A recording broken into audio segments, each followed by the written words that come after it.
ಜಿಲ್ಲಾ ಕೃಷಿ ತರಬೇತಿ ಕೇಂದ್ರ ನಾಗನಹಳ್ಳಿ ವತಿಯಿಂದ 11ನೇ ಆನ್ಲೈನ್ ತರಬೇತಿಯನ್ನ ರೈತರಿಗೆ ಹಮ್ಮಿಕೊಂಡಿದ್ದೀವಿ. ಇವತ್ತಿನ ತರಬೇತಿಯ ವಿಷಯ ದ್ವಿದಳ ಧಾನ್ಯ ಬೆಳೆಗಳಲ್ಲಿ ಕೀಟ ಮತ್ತು ರೋಗಗಳ ನಿರ್ವಹಣೆ ಬಗ್ಗೆ. ಈಗ ವಿಷಯವನ್ನ ಮಂಡನೆ ಮಾಡಲಿದ್ದಾರೆ ಡಾಕ್ಟರ್ ಪುಷ್ಪಾ RN, ಸಹಾಯಕ ಪ್ರಾಧ್ಯಾಪಕರು, ವಿಸ್ತರಣಾ ಶಿಕ್ಷಣ ಘಟಕ, ಸಾವಯವ ಕೃಷಿ ಸಂಶೋಧನಾ ಕೇಂದ್ರ ನಾಗನಹಳ್ಳಿಯಿಂದ ಇವರು ವಿಷಯವನ್ನ ಮಂಡನೆ ಮಾಡಲಿದ್ದಾರೆ. ನಿಮಗೆಲ್ಲ ಈ ತರಬೇತಿಗೆ ಸ್ವಾಗತವನ್ನ ಬಯಸ್ತೇನೆ. ಮತ್ತೆ ನಮ್ಮ ತರಬೇತಿ ಕೇಂದ್ರದ ಎಲ್ಲ ಅಧಿಕಾರಿಗಳಿಗೂ ಮತ್ತು ಭಾಗವಹಿಸಿದಂತಹ ಎಲ್ಲ ಅಧಿಕಾರಿಗಳಿಗೂ ಕೂಡ ಮತ್ತೊಮ್ಮೆ ಸ್ವಾಗತವನ್ನ ಬಯಸ್ತೇನೆ. Welcome madam. ಮೇಡಮ್,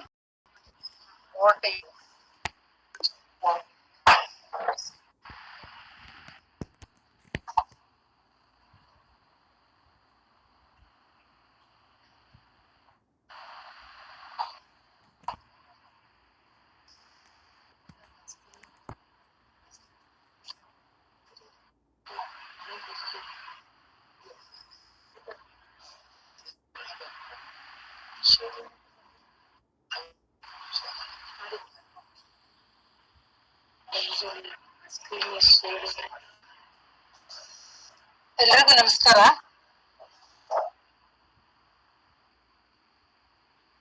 ಕೇಳಿಸ್ತಾ ಇದೆ ಅಲ್ಲ?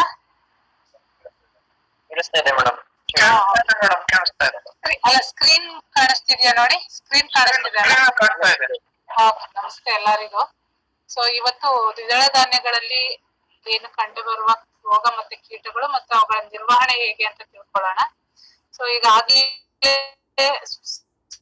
ಸಮ್ಮರ್ ಅಲ್ಲಿ ಅಂದ್ರೆ ಬೇಸಿಗೆನಲ್ಲಿ ಆಲ್ರೆಡಿ ಬಿತ್ತನೆ ಆಗಿದೆ. ಉದ್ದು ಆಗಿರ್ಬೋದು, ಹೆಸರು ಕಾಳು ಆಗಿರ್ಬೋದು. ಸೊ ಈಗ ನೆಕ್ಸ್ಟ್ ಮುಂಗಾರಿಗೂ ಸದಾ ಈಗ ಅವರೆ, ತೊಗರಿ ಅದೆಲ್ಲ ಸ್ಟಾರ್ಟ್ ಆಗುತ್ತೆ. ಸೊ ಮುನ್ನೆಚ್ಚರಿಕಾ ಕ್ರಮವಾಗಿ ಏನೇನ್ ಕ್ರಮಗಳನ್ನ ಕೈಗೊಳ್ಬಹುದು. ಈಗ ಆಲ್ರೆಡಿ ಉದ್ದು ಎಲ್ಲ ಕಾಯಿ ಬಿಟ್ಟಿದೆ. ನಮ್ಮ ಪ್ಲಾಟ್ಸ್ ಗಳಲ್ಲೂ ಸದ ಎಲ್ಲ ಹಾಕಿದೀವಿ, ಅಲಸಂದೆ ಅದೆಲ್ಲ. ಸೊ ಅವುಗಳಲ್ಲಿ ಲೇಟ್ ಸೋಯಿಂಗ್ ಏನಾದ್ರು ಆಗಿದೆ ಅಂದ್ರೆ ತಡವಾಗಿ ಏನಾದ್ರೂ ನೀವು ಬಿತ್ತನೆ ಮಾಡಿದ್ರೆ ಈಗ ಸ್ವಲ್ಪ ಕೀಟಗಳ ಹಾವಳಿ ಸ್ವಲ್ಪ ಕಂಡು ಬಂದಿದೆ. ಮಳೆ ಆಗಿರೋದ್ರಿಂದ, ಈಗ ತಂಪು ವಾತಾವರಣ ಇರೋದ್ರಿಂದ ಇಷ್ಟು ದಿನ 6ರಿಂದ 7 ತಿಂಗಳ ಕಾಲ ತುಂಬಾ ಬೇಸಿಗೆಯಿಂದ ಹಿಡಿದು ಈಗ ಸ್ವಲ್ಪ ಮಳೆ ಆಗಿರೋದ್ರಿಂದ ತಂಪು ವಾತಾವರಣ, ಈಗ ಸ್ವಲ್ಪ ಕೀಟಗಳ ಹಾವಳಿ ಸ್ವಲ್ಪ ಅಲ್ಲಿ ಕಂಡು ಬಂದಿದೆ. ಸೊ ಅವುಗಳ ನಿರ್ವಹಣೆ ಹೇಗೆ ಅಂತ ನೋಡ್ಕೊಳ್ಳೋಣ. ಮೊದಲನೇದಾಗಿ ನಾವು ತೊಗರಿ. ಸೊ ಈ ತೊಗರಿನಲ್ಲಿ ಯೂಶಲಿ ಮುಂಗಾರಿಗೆ ಹಾಕೋದು ಇದು. ಕೆಲವೊಬ್ರು ಅಂತರ ಬೆಳೆಯಾಗಿ ರಾಗಿ ಮಧ್ಯನೂ ಹಾಕೋತಾರೆ. ರಾಗಿ ಮಧ್ಯದಲ್ಲಿ ಅಂತರ ಬೆಳೆಯಾಗಿ ರಾಗಿ ಜೊತೆ ಇಲ್ಲಾಂದ್ರೆ ಮೇಜ್ ಅಂದ್ರೆ ಮುಸ್ಕಿನ್ ಜೋಳದ ಜೊತೆನೂ ಸದಾ ತೊಗರಿನ ಹಾಕೋತಾರೆ ಸಾಲುಗಳಲ್ಲಿ. ಸೊ ಮೊದಲನೇದಾಗಿ ತುಂಬಾ ಪ್ರಮುಖವಾದ ಕೀಟ ಅಂತಂದ್ರೆ ಈ ಕಾಯಿ ಕಟ್ಟ ಹಂತದಲ್ಲಿ ಬರೋ ಗುಡುಮಾರು ಹುಳು ಅಂತ. ಸೊ ಹೂ ಯಾವಾಗ ಚಿಗರಿ ಹೂ ಎಲ್ಲ ಆದ್ಮೇಲೆ ಹೂಗಳಿಗೆ ಬಲೆ ಎಣೆಯ ತರ ಎಳೆದ್ ಬಿಡುತ್ತೆ. ಸೊ ಹೂಗಳೆಲ್ಲ ಮುದುಡೋಗ್ತವೆ. ಹೂಗಳು ಮುದುಡೋಗೋದ್ರಿಂದ ಅಲ್ಲಿ ಸಣ್ಣ ಪೀಚ್ ಕಾಯಿಗಳು ಇದ್ರುನು ಆ ಕಾಯಿಗಳನ್ನ ಸೇರ್ಸಿ ಬಲೆ ಎಣಿಯುತ್ತೆ ಇದು. ಯಾಕಂದ್ರೆ ಹುಳ ಅದ್ರೊಳಗಡೆ ಸೇರ್ಕೊಂಡ್ಬಿಡುತ್ತೆ ಬಲೆ ಎಣೆದು. ಹಾಗಾಗಿ ಅಂತ ಕಾಯಿಗಳು ಬೆಳೆಯೋದಿಲ್ಲ, ಬಲಿಯಲ್ಲ, ಆಮೇಲೆ ಕಾಳು ಕಟ್ಟೋದಿಲ್ಲ. ಸೊ ಇದಕ್ಕೆ ಏನ್ ಮಾಡ್ಬೇಕು ಅಂದ್ರೆ ಪ್ರೊಫೆನೋಫಾಸ್ ನಿಮ್ಗೆಲ್ಲ ಗೊತ್ತೇ ಇದೆ ಅಂತೆ. ಸೊ ಯಾವ್ದೇ ಕೀಟನಾಶಕ ಆಗ್ಲಿ ನೆನಪಲ್ಲಿ ಇಟ್ಕೊಳ್ಳಿ, 1.5 ಮಿಲಿಯಿಂದ 2 ಮಿಲಿಗೆ ಯಾವುದೇ ಕೀಟನಾಶಕನ ಅದ್ರ ಮೇಲೆ ಹೊಡಿಬಾರ್ದು. ಇನ್ನು ಕೆಲವೊಂದು ರಸ ಇರೋ ಕೀಟಗಳಿಗಾದ್ರೆ ನೀವು ಸಿಸ್ಟಮಿಕ್ ಕೆಮಿಕಲ್ಸ್ ನ ಏನ್ ಹೊಡಿತಿಲ್ಲ ಅವು ಯಾವಾಗ್ಲೂ 0.5 ಅಂದ್ರೆ ಅರ್ಧ ಮಿಲಿ 1 ಲೀಟರ್ಗೆ, ಅರ್ಧ ಮಿಲಿಕ್ಕಿನ್ನ ಜಾಸ್ತಿ ಹೊಡಿಬಾರ್ದು. ಇಲ್ಲಾಂದ್ರೆ 0.75 ಇರುತ್ತೆ, 0.75 ಮಿಲಿ ಅಷ್ಟೇ. ಸೊ 2 ಮಿಲಿ ಎಲ್ಲ ನಿಮ್ಮ ಈ ಹಸಿರು ಹುಳಗಳು, ಕಾಯಿ ಕೊರಕಗಳು, ಅವುಗಳಿಗೆ ನಾವು ಹಣ್ಣು ಕೊರಕ, ಕಾಯಿ ಕೊರಕ, ತೆನೆ ಕೊರಕ ಅಂತ ಏನ್ ಬರ್ತವೆ ಅವುಗಳಿಗೆ ನೀವು ಪ್ರೊಫೆನೋಫಾಸ್ ಆಗಿರ್ಬೋದು, ಕ್ಲೋರೋಪೆರಿಫಾಸ್ ಅಥವಾ ಕ್ವಿನಾಲ್ಫಾಸ್ ಇದನ್ನ 2 ಮಿಲಿ ಸ್ಪ್ರೇ ಮಾಡ್ಬೋದು. ನಾನು ಅಲ್ಲಿ ಹಾಕಿದೀನಿ ನೋಡಿ. 1 ಎಕರೆಗೆ 800 ಮಿಲಿ ಬೇಕಾಗುತ್ತೆ 1 ಎಕರೆಗೆ. ಸೊ 400 ಅಂದ್ರೆ 800 ಮಿಲಿ ಸಿಂಪರಣಾ ದ್ರಾವಣ ಅಂದ್ರೆ ನೀರ್ಗೆ, 400 ಮಿಲಿ ನಿಮ್ಗೆ ಕೆಮಿಕಲ್ ಬೇಕಾಗುತ್ತೆ. ಪ್ರೊಫೆನೋಫಾಸ್ ಸಿಗುತ್ತೆ ಆಕ್ಚುಲಿ, ಇದನ್ನ ಸ್ಪ್ರೇ ಮಾಡ್ಬೋದು. ಇದು ಗೂಡು ಮಾರುಗಳು ನೋಡಿ ಅದು ಹೇಗೆ ಇರುತ್ತೆ ಅಂತ ಇಲ್ಲಿ ಒಂದು ಫೋಟೋಸ್ ಹಾಕಿದೀನಿ ನಾನು. ಸೊ ಮೇಲ್ಗಡೆ ಅದು ಸ್ಪಾಟೆಡ್, ಯೂಶಲಿ ಇದನ್ನ ಸ್ಪಾಟೆಡ್ ಬೋಲ್ವೋ ಅಂತ ಕರೀತಾರೆ ಇಂಗ್ಲಿಷ್ ಅಲ್ಲಿ. ಆ ಮೈ ಮೇಲೆ ಆತರ ಕಪ್ಪು ಮಚ್ಚೆಗಳಿರೋದು. ಸೊ ಕೆಳಗಡೆ ತೋರಿಸಿರುವಂತದ್ದು ಚಿಟ್ಟೆ, ತಾಯಿ ಚಿಟ್ಟೆ. ಸೊ ಇದು ನೋಡಿ ಈ ತರ ಬಲೆ ಎಣೆದು ಗೊಂಚಲು, ಹೂವಿಂದ ಹೂಗೆ ಬಲೆ ಎಣೆದು ಈ ತರ ರೇಷ್ಮೆ ಅಂತ ನೂಲ್ನ ಹೆಣೆದು ತನ್ನ ಬಾಯಿಂದ ಬರೋ ಸೆಕ್ರಿಷನ್ಸ್ ಇಂದ ಈ ತರ ನೂಲ್ನ ಎಣೆದು ಒಳಗಡೆ ಕುತ್ಕೊಂಡು ತಿನ್ನೋದ್ರಿಂದ ಹೂಗಳೆಲ್ಲ ಒಂದಕ್ಕೊಂದು ಅಂಟ್ಕೊಂಡು ಕಾಯಿ ಕಟ್ಟೋದಿನ. ಸೊ ಇನ್ ಕೇಸ್ ಪೀಚ್ ಕಾಯಿ ಇತ್ತು ಅಂದ್ರೆ ಅವುಗಳನ್ನ ಸೇರ್ಸಿ ಎಣಿಯುತ್ತೆ. ನೋಡಿ ಈ ತರ ಒಳಗಡೆನೆ ಇರುತ್ತೆ, ನೋಡಿರ್ಬೋದು. ನೋಡಿ ಇದ್ರದ್ದೆಲ್ಲ ಹಿಕ್ಕೆಗಳು ಈ ತರ ಒಳಭಾಗದಲ್ಲಿ ಕಂಡು ಬರುತ್ತೆ. ಸೊ ಇದು ಒಂದು ಪ್ರಮುಖವಾದ ಕೀಟ ಇದರಲ್ಲಿ, ತೊಗರಿನಲ್ಲಿ. ಸೊ ಇನ್ನೊಂದು ಕಾಯಿ ಕೊರಕ, ಅಂದ್ರೆ ಕಾಯಿಗಳ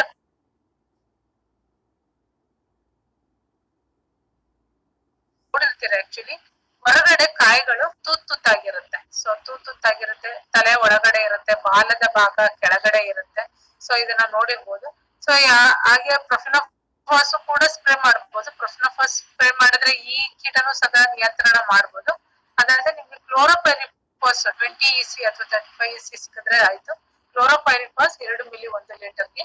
ಸೊ 1 ಎಕರೆಗೆ ಮಾಮೂಲಿ 800 ಮಿಲಿ ಸಿಂಪಡಣಾ ದ್ರಾವಣದಲ್ಲಿ 400 ಮಿಲಿ ತಗೊಂಡ್ರೆ ಆಯ್ತು. 1 ಎಕರೆಗೆ ಸ್ಪ್ರೇ ಮಾಡಬಹುದು ನೀವು. ಸೊ ಇದು ಕೊರಿಯೋದ್ರಿಂದ ಕಾಯಿಗಳೆಲ್ಲ ಇದು ಬಿದ್ದೋಗುತ್ತೆ ಕೆಳಗಡೆ. ಸೊ ಇದ್ರಲ್ಲಿ ನೋಡ್ಬೋದು, ಇದು ಸಾಮಾನ್ಯವಾಗಿ ರಾಗಿನಲ್ಲಿ ನೋಡಿರ್ತೀರ ನೀವು, ಟೊಮ್ಯಾಟೊದಲ್ಲೂ ಇರುತ್ತೆ. ಹೆಲಿಕೋವರ್ಪ ಅಂತ ಹೇಳ್ತೀವಿ ಇಂಗ್ಲಿಷ್ ಅಲ್ಲಿ ಇದನ್ನ, ಹೆಲಿಕೋವರ್ಪ ಆರ್ಮಿಜರ ಅಂತ. ಕಾಯಿ ಕೊರಕ, ಹಣ್ಣು ಕೊರಕ, ಕಾಂಡ ಕೊರಕ. ಸೊ ಸುಮಾರು ಬೆಳೆಗಳಲ್ಲಿ ಇದು ಕಂಡು ಬರುತ್ತೆ. ಪಾಲಿಫ್ಯಾಗಸ್ ಇನ್ಸೆಕ್ಟ್ ಅಂತ ಅಂತೀವಿ. ಅಂದ್ರೆ ತುಂಬಾ ಬೆಳೆಗಳನ್ನ ತನ್ನ ಆಹಾರವಾಗಿ ಉಪಯೋಗಿಸುತ್ತೆ ಈ ಕೀಟ. ಸೊ ನೋಡ್ಬೋದು ಈ ತರ ಕಾಮನ್ ಆಗಿ ನಾವು ಮನೆಗೆ ತರುವಂತ ಕಾಯಿಗಳಲ್ಲೂ ಸಹ ಈ ತರ ತೂತುಗಳಿರುತ್ತೆ, ದೊಡ್ಡ ದೊಡ್ಡ ತೂತುಗಳು. ತಲೆ ಭಾಗ ಒಳಗಡೆ ಇಟ್ಕೊಂಡು ಕೊರಿತಾ ಇರುತ್ತೆ, ಬಾಲದ ಭಾಗ ಆಚೆ ಇರುತ್ತೆ ಯಾವಾಗ್ಲೂ. ಸೊ ಅದ್ರದ್ದು ಇಲ್ಲಿ ನೋಡ್ಬೋದು ಕೋಶಾವಸ್ಥೆ. ಕೋಶಾವಸ್ಥೆ ಯೂಶಲಿ ಭೂಮಿಲಿ ಅಂದ್ರೆ ಮಣ್ಣಿನಲ್ಲಿ ಕೋಶಾವಸ್ಥೆ ಹೋಗುತ್ತೆ. ಅದ್ರ ತದನಂತರ ಮತ್ತೆ ಚಿಟ್ಟೆ ಆಚೆ ಬಂದು ಮೊಟ್ಟೆಗಳೇ ಇಡುವಂಥದ್ದು. ಮೊಟ್ಟೆ ಯಾವಾಗ ಇಡುತ್ತೆ ಅಂತಂದ್ರೆ ಮೊಗ್ಗಿರುವಾಗ್ಲೇನೆ. ಅದು ಬೆಳೆ ಹೂ ಕಟ್ಟಿ ಮೊಗ್ಗು ಇರುವಾಗ ಇಲ್ಲಿ ನೋಡ್ಬೋದು ನೀವು, ಮೊದಲನೇ ಇದ್ರಲ್ಲಿ ಅದ್ರ ಮೇಲೆ ಒಂದು ಸಣ್ಣ ಮೊಟ್ಟೆನ ಇಂಡಿವಿಜುವಲ್ ಆಗಿ ಸಿಂಗಲ್ ಎಗ್ನ ಮೊಟ್ಟೆಗಳನ್ನ ಇಡುತ್ತೆ ಇದು. ಸೊ ಅದರಿಂದ ಬಂದಂತ ಮರಿ ಹುಳಗಳು ಕಾಯಿ ಮೊಗ್ಗಿಂದ ತಿನ್ನಕ್ ಸ್ಟಾರ್ಟ್ ಮಾಡಿ ಅದು ಒಳಗಡೆ ಪೂರ್ತಿ ಕಾಳುಗಳನ್ನೆಲ್ಲ ತಿಂದು ದಪ್ಪ ಆಗುತ್ತೆ. ನಂತರ ಮಣ್ಣಿನಲ್ಲಿ ಅದು ಕೋಶಾವಸ್ಥೆಗೆ ಹೋಗುತ್ತೆ. ಇದು ಇದರ ಜೀವನ ಕ್ರಮ. ಹೆಲಿಕೋವರ್ಪ ಆರ್ಮಿಜರ ಅಂತ ಹೇಳ್ತೀವಿ ನಾವು, ಕಾಯಿ ಕೊರಕ ಅಂತ. ಸೊ ಇನ್ನೊಂದು ಇದೇ ಫೋಟೋದಲ್ಲಿ ನೋಡಿ, ಎರಡನೇ ಚಿತ್ರದಲ್ಲಿ ನೀವು ನೋಡಬಹುದು ಸಣ್ಣದಾಗಿ ಈ ಬ್ರೌನ್ ಕಲರ್ ಪ್ಯೂಪಗಳು, ಬ್ರೌನ್ ಅಂದ್ರೆ ಕಂದು ಬಣ್ಣದ ಕೋಶಾವಸ್ಥೆಗಳನ್ನ ಒಳಗಡೆ ನೋಡ್ತೀವಿ ನಾವು. ಸೊ ಇದು ಕಾಯಿ ನೊಣ ಇದ್ದ ಜಾತಿಗೆ ಸೇರಿದ ಒಂದು ಕೀಟ ಇದು. ಸೊ ಅದ್ರೊಳಗಡೆ ಸಣ್ಣ ಬಿಳಿ ಹುಳಗಳು ಕಂಡು ಬರುತ್ತೆ, ಕಾಳುಗಳನ್ನ ತಿಂತಾ ಇರುತ್ತೆ, ನೋಡಿರ್ಬೋದು ನೀವು. ಸೊ ಇದನ್ನ ನಾವು ಕಾಯಿ ನೊಣ ಅಂತ ಅಂತೀವಿ. ಅದನ್ನು ಅಷ್ಟೇ ತನ್ನ ಓವಿಪೋಸಿಟರ್ ತಾಯಿ ನೊಣ ತನ್ನ ಓವಿಪೋಸಿಟರ್ ನ ಕಾಯಿ ಒಳಗಡೆ ಚುಚ್ಚಿ ಮೊಟ್ಟೆ ಇಡುತ್ತೆ. ಸೊ ಆದ್ರಿಂದ ಏನಾಗುತ್ತೆ, ಚುಚ್ಚಿ ಮೊಟ್ಟೆ ಇಟ್ಟು ಒಳಗಡೆ ಹೋಗಿ ಹುಳಗಳು, ಆಚೆ ಬಂದಂತ ಹುಳಗಳು ಒಳಗಡೆನೆ ಕಾಯಿ ಒಳಗಡೆನೆ ಕಾಳುಗಳನ್ನ ತಿಂದು ಅಲ್ಲೇ ಕೋಶಾವಸ್ಥೆಗೆ ಹೋಗಿರುತ್ತೆ. ಸೊ ಇದನ್ನ ನಾವೆಲ್ಲ ಮನೆಗೆ ತಂದ ತೊಗರಿ ಕಾಯಿಗಳಲ್ಲೂ ಸದಾ ಅಬ್ಸರ್ವ್ ಮಾಡ್ಬೋದು. ಆಕ್ಚುಲಿ ಸಣ್ಣ ಬಿಳಿ ಹುಳಗಳಿರುತ್ತೆ, ಅವನ್ನ ನಾವು ಮ್ಯಾಗೆಟ್ಸ್ ಅಂತೀವಿ. ನೊಣದ ಮರಿ ಹುಳಗಳನ್ನ ಮ್ಯಾಗೆಟ್ಸ್ ಅಂತ ಅಂತೀವಿ, ಸಣ್ಣ ಮ್ಯಾಗೆಟ್ಸ್. ಸೊ ಇದು ಕಾಯಿ ನೊಣದ ಒಂದು ಜೀವನ ಕ್ರಮ. ಸೊ ಕಾಳುಗಳು ಅದೇ ಅಲ್ಲಲ್ಲಿ ಕತ್ತರಿಸ್ದಂಗಾಗಿರುತ್ತೆ ಅದು ತಿಂದಾಗ.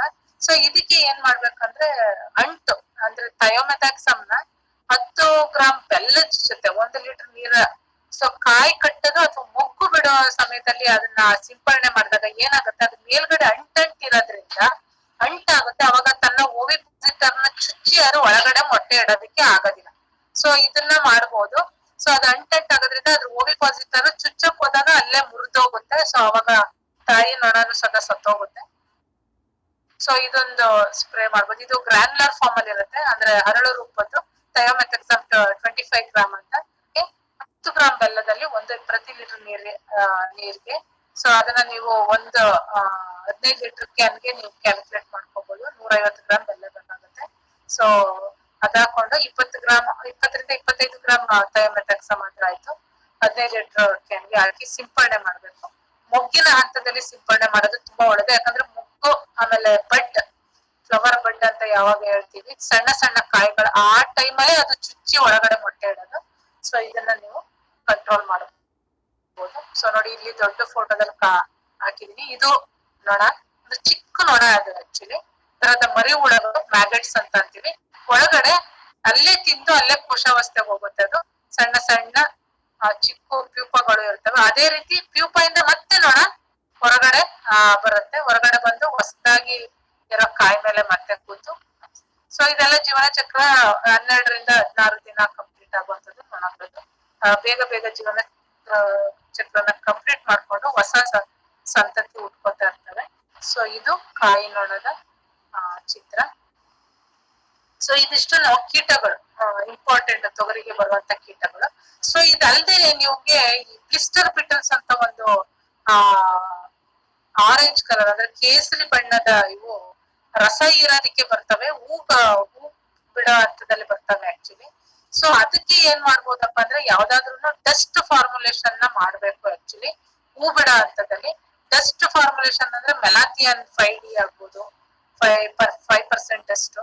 ಅವನ್ನ ಡಸ್ಟ್ ಫಾರ್ಮುಲೇಷನ್ ಮಾಡಿದ್ರೆ ಆ ಬ್ಲಿಸ್ಟರ್ ಬಿಟಲ್ಗಳನ್ನ ಅಂದ್ರೆ ಅವು ಅಟ್ರಾಕ್ಟ್ ಆಗದಿರೋ ತರ ಮಾಡ್ಬೋದು. ಸ್ಮೆಲ್ಗೆ ಬರೆದು ಹೋಗ್ತವೆ.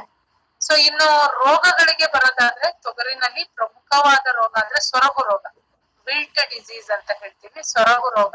ಸೊ ಗಿಡ ನಿಧಾನವಾಗಿ ಸೊರಗ್ತಾ ಬರುತ್ತೆ. ಮೊದಲು ಎಲೆಗಳೆಲ್ಲ ಹಳದಿ ಆಗ್ತವೆ. ಹಳದಿಯಾಗಿ ನಂತರ ಎಲೆಗಳು ಒಣಗಿ ತರಗೆಲೆ ತರ ಆಗತ್ತೆ. ತರಗೆಲೆ ತರ ಆಗಿ ಎಲ್ಲ ಉದ್ರಕ್ ಸ್ಟಾರ್ಟ್ ಆಗುತ್ತೆ. ಉದ್ರಿದ ನಂತರ ಕಡ್ಡಿ ಹಾಗೆ ಬರೀ ಕಡ್ಡಿ ಮಾತ್ರ ನಿಂತ್ಕೊಳ್ಳುತ್ತೆ. ಸೊ ನಿಮ್ಮ ಲೋಕಲ್ ತಳಿಗಳಲ್ಲಿ ಇದು ಜಾಸ್ತಿ.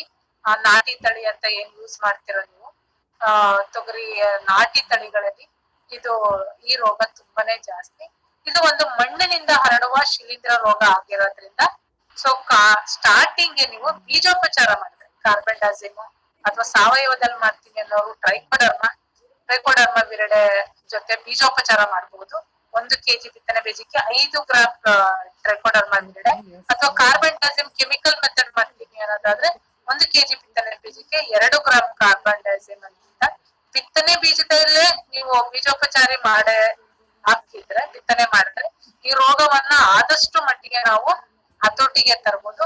ಇಲ್ಲ ನಾವು ಉಪಚಾರ ಮಾಡಿಲ್ಲ, ಬೀಜೋಪಚಾರ ಮಾಡಿಲ್ಲ, ಹಾಗೆ ಆಗ್ಬಿಟ್ಟಿದ್ವಿ, ಈಗ ರೋಗ ಕಾಣಿಸ್ಕೊತಾ ಇದೆ ಅಂದ್ರೆ ಅದು ಮೊದ್ಲು ಎಲೆಗಳು ಹಳದಿ ಬಣ್ಣಕ್ಕೆ ತಿರುಗಿ ಉದುರ್ತಾ ಇರುತ್ತೆ.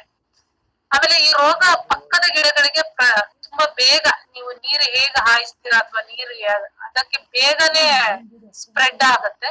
ಒಂದು ಗಿಡದಿಂದ ಮತ್ತೊಂದು ಗಿಡಕ್ಕೆ ಸ್ಪ್ರೆಡ್ ಆಗ್ತಾ ಹೋಗುತ್ತೆ. ಮೊದಲು ಕಂಡ ಗಿಡಕ್ಕೆ ಇಮಿಡಿಯೇಟ್ ನಾವು ಮಣ್ಣಿಗೆ ಉಪಚಾರ ಮಾಡ್ಬೇಕಾಗತ್ತೆ. ಸಾಯಿಲ್ ಡ್ರೆಂಚಿಂಗ್ ಅಂತ ಹೇಳ್ತೀವಿ. ಸಾಯಿಲ್ ಡ್ರೆಂಚಿಂಗ್ ಹೇಗ್ ಮಾಡೋದಂದ್ರೆ 3 ಗ್ರಾಮ್ ಕಾರ್ಬೆಂಡಾಜಿಮ್ ಅಥವಾ ಕೊಟ್ಟಿಗೆ ಗೊಬ್ಬರದ ಜೊತೆ ಟ್ರೈಕೋಡರ್ಮ ವಿರಡೆನ ಬೆರೆಸಿ ಅದನ್ನ ಸಾಲಲ್ಲಿ ಹಾಕ್ಬೋದು. ಟ್ರೈಕೋಡರ್ಮ ವಿರಡೆನ ನೀರಿನಲ್ಲಿ ಮಿಶ್ರಣ ಮಾಡಿನೂ ಸದಾ 5 ಗ್ರಾಮ್ ಟ್ರೈಕೋಡರ್ಮನ 1 ಲೀಟರ್ ನೀರಿನಲ್ಲಿ ಮಿಶ್ರಣ ಮಾಡಿ ಬುಡ ತೊಯ್ಯೋ ತರ ಹುಯ್ಬೇಕು. ಸೊ ಯಾವ್ದಾದ್ರು ಒಂದು ಮೆಥಡ್ ಮಾಡಿ, ಐದರ್ ಟ್ರೈಕೋಡರ್ಮ ಮೆಥಡ್ ಅಥವಾ ಕಾರ್ಬೆಂಡಾಜಿಮ್. ಟ್ರೈಕೋಡರ್ಮ ವಿರಿಡೆ ಹಾಕಿದ ನಂತರ ಕಾರ್ಬೆಂಡಾಜಿಮ್ ಯೂಸ್ ಮಾಡಕ್ ಹೋಗ್ಬಾರ್ದು. ಇಲ್ಲ ಅಂದ್ರೆ ಕಾರ್ಬೆಂಡಾಜಿಮ್ ಮೆಥಡ್ ಮಾಡ್ಬೇಕು, ಇಲ್ಲಾಂದ್ರೆ Trichoderma viride bio control agent method ನ ಮಾಡ್ಬೋದು. ಸೊ ಇದರಿಂದ ಈ ರೋಗನ ಹತೋಟಿಗೆ ತರಬೇಕು. ಫಸ್ಟ್ ಹೇಗೆ ಕಾಣಿಸ್ಕೊಳ್ಳುತ್ತೆ ಅಂತ ತಿಳ್ಕೊಬೇಕಾಗುತ್ತೆ. ಮೊದ್ಲು ಎಲೆಗಳು ಹಳದಿ ಬಣ್ಣಕ್ಕೆ ತಿರುಗಿ ನಂತರ ತರಗೆಲೆಗಳ ತರ ಆಗಿ ಉದುರುತ್ತೆ. ಬೇಗನೆ ಉದುರು ಹೋಗುತ್ತೆ. ಕಡ್ಡಿ ಮಾತ್ರ ನಿಂತ್ಕೊಂಡ್ಬಿಟ್ಟಿರುತ್ತೆ. ಸೊ ಅದೆಲ್ಲ ಆದ್ಮೇಲೆ ಮತ್ತೆ ಇಮಿಡಿಯೇಟ್ ಪಕ್ಕದ ಗಿಡ ಮತ್ತೆ ಅದೇ ತರ ಆಗ್ತಿರುತ್ತೆ. ಇದು ರೋಗನ ಕಂಡ್ಕೊಳ್ಳೋ ಒಂದು ಮೆಥಡ್. ಸೊ ನೋಡಿ, ಇಲ್ಲಿ ನೋಡ್ಬೋದು ನೀವು ಮೊದಲನೇ ಫೋಟೋದಲ್ಲಿ ನೋಡಿ, ಸುತ್ತ ಇರೋ ಗಿಡಗಳು ಚೆನ್ನಾಗಿದ್ದಾವೆ. ಮೊದಲನೇ ಗಿಡ ಈ ತರ ತರಗೆಲೆ ತರ ಆಗಿ, ಸೊ ಗಾಳಿ ರಭಸಕ್ಕೆ ಈ ತರಗೆಲೆಗಳೆಲ್ಲ ಕೆಳಗಡೆ ಬೀಳುತ್ತೆ, ಎಲೆಗಳೆಲ್ಲ ಒಣಗೋದಾಗ. ಸೊ ನೀವು ಆ ಕಡ್ಡಿನ ಹಿಂಗೆ ತೆಗೆದ್ರೆ ಅವನು ಸುಲಭವಾಗಿ ಆಚೆ ಬಂದ್ಬಿಡುತ್ತೆ.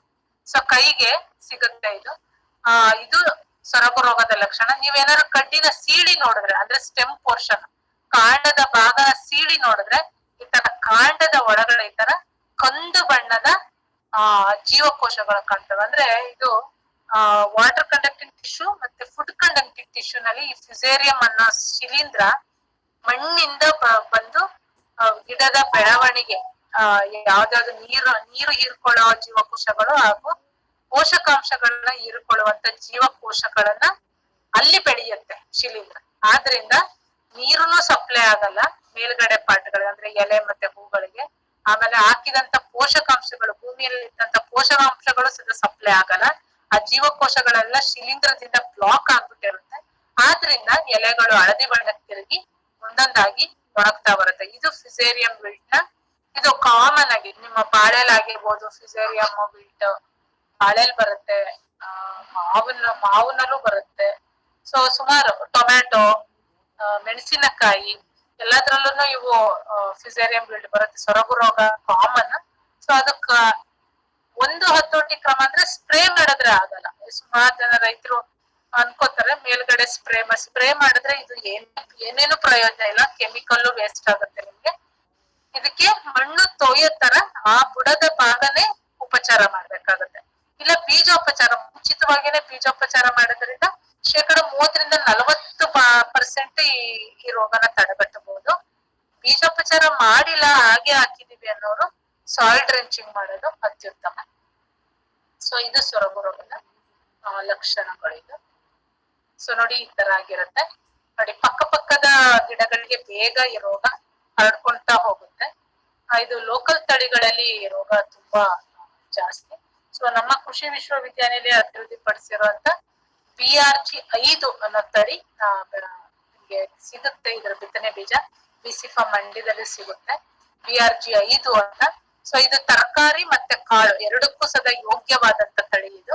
ಸೊ ನೋಡಿ ತರಕಾರಿ ಇದನ್ನ ಮಿಶ್ರ ಬೆಳೆಯಾಗೂ ನೀವು ಹಾಕೋಬಹುದು, ರಾಗಿ ಜೊತೆ ಅಥವಾ ಮುಸ್ಕಿನ ಜೋಳ ಜೊತೆ, ಅಥವಾ ಪೂರ್ಣ ಬೆಳೆಯಾಗಿ ಬೆಳೆಯುದ್ರು ನೋಡಿ 1 ಎಕರೆಗೆ 5-6 ಕ್ವಿಂಟಾಲ್ ನಿಮ್ಗೆ ಕಾಳು ಸಿಗುತ್ತೆ. ಅದ್ರ ಜೊತೆಗೆ ನೀವು ಬೇಳೆ ಮಾಡ್ಕೋಬೇಕು ಅಂದ್ರು BRG-5ರಲ್ಲಿ ನೀವು ಬೇಳೆ ಮಾಡ್ಕೋಬೇಕಂದ್ರೆ ಸ್ವಲ್ಪನೂ ನುಚ್ಚಾಗಲ್ಲ. ಇದು ಅಷ್ಟು ಚೆನ್ನಾಗಿ ಬೇಳೆ ಆಗುತ್ತೆ. ಇದೊಂದು ಒಳ್ಳೆ ತಳಿ ಇದು. ಆಮೇಲೆ ಈ ಸೊರಗು ರೋಗಕ್ಕೆ ನಿರೋಧಕತೆ ಇರುವಂತ ತಳಿ. ಸೊರಗು ರೋಗ ನಿರೋಧಕತೆ ಇರೋ ಶಕ್ತಿ ಇರುವಂತ ತಳಿ ಇದು BRG-5. ಈಗಾಗ್ಲೇ ಎಲ್ಲಾ ಕಡೆ ಬೆಳೀತಾರೆ. KR ನಗರ ಭಾಗ ಆಗಿರ್ಬೋದು, ಟಿ ನರಸೀಪುರ ಭಾಗ ಅಲ್ಲೆಲ್ಲ ತುಂಬಾ ಚೆನ್ನಾಗಿ ಬೆಳೀತಾರೆ ಇದನ್ನ. ಸೊ ಬಿತ್ತನೆ ಬೀಜ ಖಂಡಿತ ನಿಮ್ಗೆ ವಿಸಿಫಾ ಮಂಡ್ಯದಲ್ಲಿ ಸಿಗುತ್ತೆ, ಅಲ್ಲಿ ತಗೋಬಹುದು. ಸೊ ನೀವು ಮಿಶ್ರ ಬೆಳೆಯಾಗಿ ರಾಗಿ ಜೊತೆ ಅಥವಾ ಮುಸ್ಕಿನ ಜೋಳ ಜೊತೆ ಬೆಳೆದ್ರೆ ನೀವು 1-2 ಕ್ವಿಂಟಾಲ್ ಒಂದ್ ಎಕರೆಗೆ ಎಕ್ಸ್ಪೆಕ್ಟ್ ಮಾಡ್ಬೋದು. ಅದ್ರ ಜೊತೆಗೆ ಹಸಿ ಕಾಯಿಯಲ್ಲೂ ಸಹ ನಿಮ್ಗೆ ಒಳ್ಳೆ ರೇಟ್ ಸಿಗುತ್ತೆ. ಸೊ ಈ ಬೆಳೆ ಒಂದು ಅತ್ಯುತ್ತಮವಾದ ತೊಗರಿ ತಳಿ ಇದು BRG-5 ಅಂತ ಇದನ್ನ ಬೆಳಿತೀವಿ. ಸೊ ಇದಲ್ದೇನೆ ಇನ್ನೊಂದು ಬರುತ್ತೆ, ಇದೊಂದು ವೈರಸ್ ರೋಗ, ಬಂಜೆ ರೋಗ ಅಂತ, ನಂಜು ರೋಗ. ಬಂಜೆ ರೋಗ ಇದು ಹೇಗೆ ಬರುತ್ತೆ ಅಂತಂದ್ರೆ ಹೂ ಬಿಡುತ್ತೆ ಆದ್ರೆ ಕಾಯಿ ಕಟ್ಟಲ್ಲ. ಹೂಗಳು ಸಣ್ಣ ಸಣ್ಣ ಅಲ್ಲ ಹೂಗಳಂತಲ್ಲ, ಎಲೆಗಳು ಸಣ್ಣದಾಗಿ ಎಲೆಗಳು ಬರುತ್ತೆ. ಹೂಗಳು ಬರೋ ಜಾಗದಲ್ಲಿ ಸಣ್ಣ ಸಣ್ಣ ಎಲೆಗಳು ಮೂಡ್ತವೆ. ಸೊ ಅದು ಹೂ ಬಿಡೋದಿಲ್ಲ, ಆಮೇಲೆ ಕಾಯಿಗಳು ಬಿಡೋದಿಲ್ಲ. ಸಣ್ಣ ಸಣ್ಣ ಗೊಂಚಲಾಗಿ ಎಲೆಗಳು, ಹೂ ಬಿಡೋ ಜಾಗದಲ್ಲಿ ಸಣ್ಣ ಸಣ್ಣ ಎಲೆಗಳು ಗೊಂಚಲಾಗಿ ಬರ್ತವೆ. ಸೊ ಇದು ಒಂದು ಟಿಪಿಕಲ್ ಸಿಂಪ್ಟಮ್ಸ್ ಅಂತ ಅನ್ಬೋದು, ರೋಗ ಹೇಗಿರುತ್ತೆ ಅಂತ. ಸೊ ಇದು ಒಂದು ಕೀಟ ಇದೆ, ಮೈಟ್ಸ್ ಅಂತ. ಆ ಮೈಟ್ಸ್ ಟ್ರಾನ್ಸ್ಮಿಟ್ ಮಾಡೋ ಇದು ರೋಗ. ಇದು ಆ ವೈರಸ್ ನ ಟ್ರಾನ್ಸ್ಮಿಟ್ ಮಾಡುತ್ತೆ. ಸೊ ಅದಕ್ಕೆ ಡೈಕೋಫಾಲ್ ಅಥವಾ ಪ್ರಾಪರ್ ಗೈಟ್ ಯಾವ್ದೇ ಆಗ್ಲಿ 2 ಮಿಲಿ 1 ಲೀಟರ್ಗೆ ಬಿತ್ತನೆ ಮಾಡಿದ 25 ಅಥವಾ 30-35 ದಿನಗಳು ಸಹ ಸಿಂಪಡಣೆ ಮಾಡಬಹುದು. ಸೊ ಇನ್ನೇನು ಹೂ ಕಟ್ಟುತ್ತೆ ಅನ್ನೋ ಟೈಮಲ್ಲಿ ಸದಾ ಇದು ವೈರಸ್ ರೋಗನ ಹರಡುವಂತದ್ದು ಕೀಟಗಳು. ಎಲೆಗಳ ತಳಭಾಗದಲ್ಲಿ ಕೂತು ಕೀಟಗಳು ವೈರಸ್ ನ ರಸ ಹೀರೋದ್ರ ಜೊತೆಗೆ ವೈರಸ್ ನ ಹರಡ್ತವೆ. ನೋಡಿ ಇಲ್ಲಿ ನೋಡಿರ್ಬೋದು, ಇದು 3ನೇ ಚಿತ್ರದಲ್ಲಿ ನೋಡಿ, ಸಣ್ಣ ಸಣ್ಣ ಎಲೆಗಳು ತುದಿನಲ್ಲಿ ಸಣ್ಣ ಸಣ್ಣ ಎಲೆಗಳು ಈ ತರ ಗುಚ್ಛವಾಗಿ ಬರುತ್ತೆ. ಹೂಗಳು ಬಿಡೋದಿಲ್ಲ. ಹೂಗಳು ಬಿಡದೆ ಇರೋದಕ್ಕೆ ಕಾಯಿನೂ ಸಹ ಕಟ್ಟಲ್ಲ. ಇದನ್ನ ನಾವು ಸಿಂಪ್ಟಮ್ಸ್ ಫಸ್ಟ್ ನೋಡಿ ಈ ತರ ಕಾಣುತ್ತೆ. ಹಳದಿ ಮಿಶ್ರಿತ ಹಸಿರು ಮಚ್ಚೆಗಳು. ಹಳದಿ ಮಿಶ್ರಿತ ಹಸಿರು ಮಚ್ಚೆಗಳು ಯಾಕಂದ್ರೆ ಆ ಕೀಟ ಎಲೆಗಳ ತಳಭಾಗದಲ್ಲಿ ಕೂತು ರಸ ಇರ್ತಾ ಇರುತ್ತೆ. ಅದ್ರ ಜೊತೆಗೆ ವೈರಸ್ ನ ಬಿಡೋದ್ರಿಂದ ಸೊ ಈ ತರ ಗೊಂಚಲು ಗೊಂಚಲು ಎಲೆಗಳು ಕಾಣಿಸ್ಕೊಳ್ಳುತ್ತೆ. ಇದನ್ನ ನಾವು ಬಂಜೆ ರೋಗ ಅಥವಾ ಸ್ಟೆರಿಲಿಟಿ ಸ್ಟೆರಿಲಿಟಿ ಅಂತ ಹೇಳ್ತೀವಿ, ಸ್ಟೆರಿಲಿಟಿ ಮೊಸಾಯಿಕ್ ವೈರಸ್ ಅಂತ. ಸೊ ಇದೊಂದು ವೈರಸ್ ರೋಗ, ನಂಜು ರೋಗ. ರೋಗ ಬಂದ ಮೇಲೆ ಹೇಗೆ ತಡೆಗಟ್ಟೋದು? ತಡೆಗಟ್ಟಕ್ ಆಗೋದಿಲ್ಲ. ಇದು ಯಾವುದೇ ನಂಜು ರೋಗ ವೈರಸ್ ರೋಗಗಳಿಗೆ ತಡೆಗಟ್ಟಕ್ ಆಗಲ್ಲ. ಬರದಂಗೆ ಹೇಗೆ ಏನ್ ಮಾಡ್ಬೇಕು ಅಂದ್ರೆ ಆ ಕೀಟಗಳನ್ನ, ಇದು ವೈರಸ್ ಹರಡುವಂತ ಕೀಟಗಳಾದ ಮೈಟ್ಸ್, ಥ್ರಿಪ್ಸ್ ಅವುಗಳನ್ನ ಸಹ ಕಂಟ್ರೋಲ್ ಮಾಡ್ಬೇಕು. ಸೊ ಅದಕ್ಕೆ ಡೈಕೋಫಾಲ್ ಮತ್ತೆ ಪ್ರಾಪರ್ ಗೈಡ್, ಡೈಕೋಫಾಲ್ ಗಿಂತ ಭಾರಿ ಎಫೆಕ್ಟಿವ್ ಕೆಮಿಕಲ್ ಪ್ರಾಪರ್ ಗೈಡ್ ನ ಸ್ಪ್ರೇ ಮಾಡ್ಬೋದು. ಇಲ್ಲ ನಾವು ಕೆಮಿಕಲ್ ಮೆಥಡ್ ಯೂಸ್ ಮಾಡಲ್ಲ ಅನ್ನೋರು ನೀಮ್ ಆಯಿಲ್ 1500 ಇಂದ 10,000 ppm ವರೆಗೆ ಯಾವ್ದೇ ಆಗ್ಲಿ, 10,000 ppm ಆದ್ರೆ 1.5 ಮಿಲಿ 1 ಲೀಟರ್ಗೆ ಸ್ಪ್ರೇ ಮಾಡಿ. ಸೊ ಇದು ಇದರ ರೋಗ ಲಕ್ಷಣ. ಸೊ ಇದಿಷ್ಟುನು ತೊಗರಿಗೆ ಬರುವಂತ ಕೀಟ ಮತ್ತು ಇದು. ಸೊ ಹೆಸರು ಮತ್ತು ಉದ್ದು ಆಲ್ಮೋಸ್ಟ್ ಎಲ್ಲ ಎರಡಕ್ಕೂ ಸೇಮ್ ಕೀಟಗಳಾಗ್ಲಿ ರೋಗಗಳಾಗ್ಲಿ ಕಂಡು ಬರುವ ರೋಗಗಳು. ಅದರಿಂದ ಎರಡು ಸೇರಿಸಿ ಹಾಕಿದ್ದೀನಿ ಈಗ. ಸೊ ಈಗಾಗ್ಲೇ ಉದ್ದು ಸಮ್ಮರ್ ಅಂದ್ರೆ ಭತ್ತ ಆದ ನಂತರ, ಮುಂಗಾರು ಬೆಳೆ ಭತ್ತ ಆದ ನಂತರ ಸುಮಾರು ಕಡೆ ಎಸ್ಪೆಷಲಿ ಟಿ ನರಸೀಪುರ, ನಂಜನಗೂಡು ಭಾಗದಲ್ಲಿ ಉದ್ದು ಹೆಸರು ತುಂಬಾ ಬೆಳೀತಾರೆ ಆಕ್ಚುಲಿ. ಕೆಲವು ಭಾಗ ಮೈಸೂರು ತಾಲೂಕು, ಹಾರೋಹಳ್ಳಿ, ಜೈಪುರ ಆ ಸೈಡು ಸಹ ಬೆಳೀತಾರೆ. ತನಗಳ್ಳಿ, ದೇವಗಳ್ಳಿ ಆ ಕಡೆನೂ ಸಹ. ಸೊ ಈಗ ಆಲ್ರೆಡಿ ಕಾಯಿ ಕಟ್ಟ ಹಂತದಲ್ಲಿದೆ. ಬಟ್ ಕೆಲವೊಬ್ರು ಮಳೆ ಆಶ್ರಿತದಲ್ಲಿ ಬೆಳೆಯೋರು ಸ್ವಲ್ಪ ತಡವಾಗಿ ಬಿತ್ತನೆ ಆಗಿದೆ. ಸೊ ತಡವಾಗಿ ಬಿತ್ತನೆ ಆಗಿ ಈಗ ಫೀಲ್ಡ್ ಅಲ್ಲಿ ಅಲ್ಲಲ್ಲಿ ಈ ಡಿಫೋಲಿಯೇಟರ್ಸ್ ಅಂತೀವಿ, ಅಂದ್ರೆ ಎಲೆಗಳನ್ನ ಕಡಿದು ತಿನ್ನಂತ ಕೀಟಗಳು, ಡಿಫೋಲಿಯೇಟರ್ಸ್ ಅಂತೀವಿ. ಅಲ್ಲಲ್ಲಿ ಎಲೆಗಳಲ್ಲಿ ತೂತ್ ಕಾಣ್ಕೊಳ್ಳುತ್ತೆ, ಸಣ್ಣ ಸಣ್ಣ ತೂತ್ಕೊಂಡು ಮತ್ತೆ ದೊಡ್ಡ ದೊಡ್ಡ ತೂತ್ಗಳಾಗ್ತಿಲ್ಲ, ಅಂದ್ರೆ ಹುಳ ಬೆಳೀತಾ ಇದೆ. ಹಸಿರು ಹುಳಗಳು ನೀವು ನೋಡಿರ್ಬೋದು. ಎಲೆಗಳು ಎಲ್ಲಿ ಇವು ಜಾಸ್ತಿ ಆಗುತ್ತೆ ಅಂದ್ರೆ ನೀವು ಬ್ರಾಡ್ಕಾಸ್ಟಿಂಗ್ ಅಂದ್ರೆ ಚಲಿಕೆ ಮೆಥಡ್ ಅಲ್ಲಿ ಮಾಡಿರ್ತೀರಲ್ಲ, ಉದ್ದ ಆಗಿರ್ಬೋದು ಹಸಿರಾಗಿರ್ಬೋದು, ಅದನ್ನ ಅಲ್ಲಿ ಈ ಹುಳಗಳ ಸಂಖ್ಯೆ ಜಾಸ್ತಿ ಆಗ್ಬಿಡುತ್ತೆ. ಈಗ ಮಳೆ ಬಿದ್ದಿದೆ, ಮಳೆ ಬಿದ್ದು ಭೂಮಿ ಸ್ವಲ್ಪ ಸಡ್ಲ ಆಗಿರೋದ್ರಿಂದ ಭೂಮಿಯಲ್ಲಿ ಅವಿತಿದ್ದಂತ ಕೋಶಾವಸ್ಥೆಗಳು ಚಿಟ್ಟೆಯಾಗಿ ಆಚೆ ಬಂದು ಈಗ ಇಮಿಡಿಯೇಟ್ ಎಲ್ಲ ಮೊಟ್ಟೆ ಇಟ್ಟು ಅವುಗಳ ಸಂತತಿ ಆರಂಭ ಆಗಿದೆ. ಕಳೆದ 1 ತಿಂಗಳಿಂದ ಈಗ ಚೆನ್ನಾಗಿ ಮಳೆ ಆಗ್ತಾ ಇದೆ. ಸೊ ಈಗ ಸ್ವಲ್ಪ ಈ ಕೀಟಗಳ ಹಾವಳಿ, ರಸಹೀರ ಕೀಟಗಳಾಗಿರ್ಬೋದು ಅವು. ಸೊ ಇನ್ನೊಂದು ಏಪಿಡ್ಸ್ ಅಂತ ಬರುತ್ತೆ, ಜಿಗಿ ಹುಳಗಳು, ಸಸ್ಯೇನುಗಳು ಈಗ ಸ್ಟಾರ್ಟ್ ಆಗಿದೆ ಆಕ್ಚುಲಿ. ಈ ಕೀಟಗಳು ಜಾಸ್ತಿ, ಇವು ರಸ ಇರ್ತವೆ. ರಸ ಇರೋದ್ರ ಜೊತೆಗೆ ಇವು ಇನ್ನೂ ಒಂದಿದೆ ಬಿಳಿ ನೊಣ, ಸಸ್ಯ ಹೇನುಗಳು, ಎಲೆ ಜಿಗಿ ಹುಳುಗಳು. ಇವಿಷ್ಟುನು ಸದಾ ಎಲೆಗಳ ತಳಭಾಗದಲ್ಲಿ ರಸ ಇರುವಂತ ಕೀಟಗಳು. ರಸ ಇರೋದ್ರ ಜೊತೆಗೆ ಅವೇನ್ ಮಾಡ್ತವೆ, ವೈರಸ್ ರೋಗವನ್ನು ಸಹ ಹರಡ್ತವೆ. ಸೊ ಅದನ್ನ ನಾವು ಹಳದಿ ನಂಜು ರೋಗ ಅಂತೀವಿ. ದ್ವಿದಳ ಧಾನ್ಯಗಳಲ್ಲಿ ತುಂಬಾ ಪ್ರಮುಖವಾದ ರೋಗ ಅದು ಹಳದಿ ನಂಜು ರೋಗ ಅಂತ. ನಾನು ಆಗ್ಲೇ ಹೇಳ್ದಂಗೆ ಯಾವುದೇ ನಂಜು ರೋಗಗಳಿಗೆ ಬಂದ ಮೇಲೆ ಅದನ್ನ ತಡೆಗಟ್ಟೋದು ಬಹಳ ಕಷ್ಟ. ಸೊ ಬರದೇ ಇದ್ದಂಗೆ ಯಾಕೆ ತಡೆಗಟ್ಟಬೇಕು ಅಂದ್ರೆ ಈ ನಂಜು ರೋಗವನ್ನ ಹರಡುವಂತ ಈ ಕೀಟಗಳನ್ನ ನಾವು ತಡೆಗಟ್ಟಬೇಕಾಗುತ್ತೆ. ಸೊ ಅದಕ್ಕೆ ಯಾವ್ದು ಕಾಂಟ್ಯಾಕ್ಟ್ ಕೆಮಿಕಲ್, ನಿಮ್ಗೆ ಸಸ್ಯೇನುಗಳು ಅಲ್ಲಲ್ಲೇ ಕಪ್ಪುಗೆ ಒತ್ತೊತ್ತಿಗೆ ಕೂತು ರಸ ಇರ್ತಾ ಇರ್ತವೆ, ನೋಡಿರ್ಬೋದು.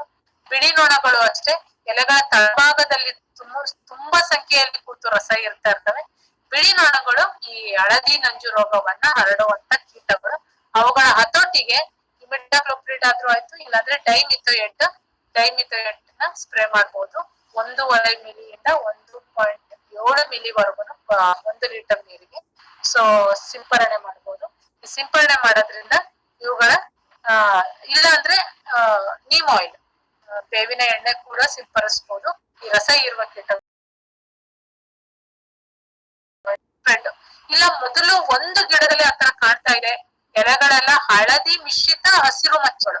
ಸೊ ವೈರಸ್ ರೋಗ ಕಂಡ್ಕೊಳ್ಳೋದೇ ಹಾಗೆ, ಹಳದಿ ಮಿಶ್ರಿತ ಹಸಿರು ಮಚ್ಚೆಯಾಗಿ ಕಾಣಿಸ್ಕೊತಾ ಇದೆ ಅಂದ್ರೆ ಆ ಗಿಡನ ಕಂಪ್ಲೀಟ್ ಆಗಿ ಬೇರ್ ಸಹಿತ ಕಿತ್ತು ಮಣ್ಣಲ್ಲಿ ಹೂತ್ ಬಿಡ್ಬೇಕು. ಯಾಕೆಂದ್ರೆ ಆ ಗಿಡದಿಂದ ವೈರಸ್ ಮತ್ತೆ ಅದರಲ್ಲಿ ರಸ ಇರದಂತ ಕೀಟಗಳು ಮತ್ತೆ ಆರೋಗ್ಯವಂತ ಗಿಡಗಳಿಗೆ ಅದನ್ನ ಟ್ರಾನ್ಸ್ಫರ್ ಮಾಡ್ತಾ ಹೋಗ್ತವೆ. ಇವನ್ನ ನಂಜು ರೋಗ ವಾಹಕಗಳು ಅಂತಾನು ಅಂತೀವಿ ನಾವು, ರಸ ಇರೋ ಕೀಟಗಳನ್ನ.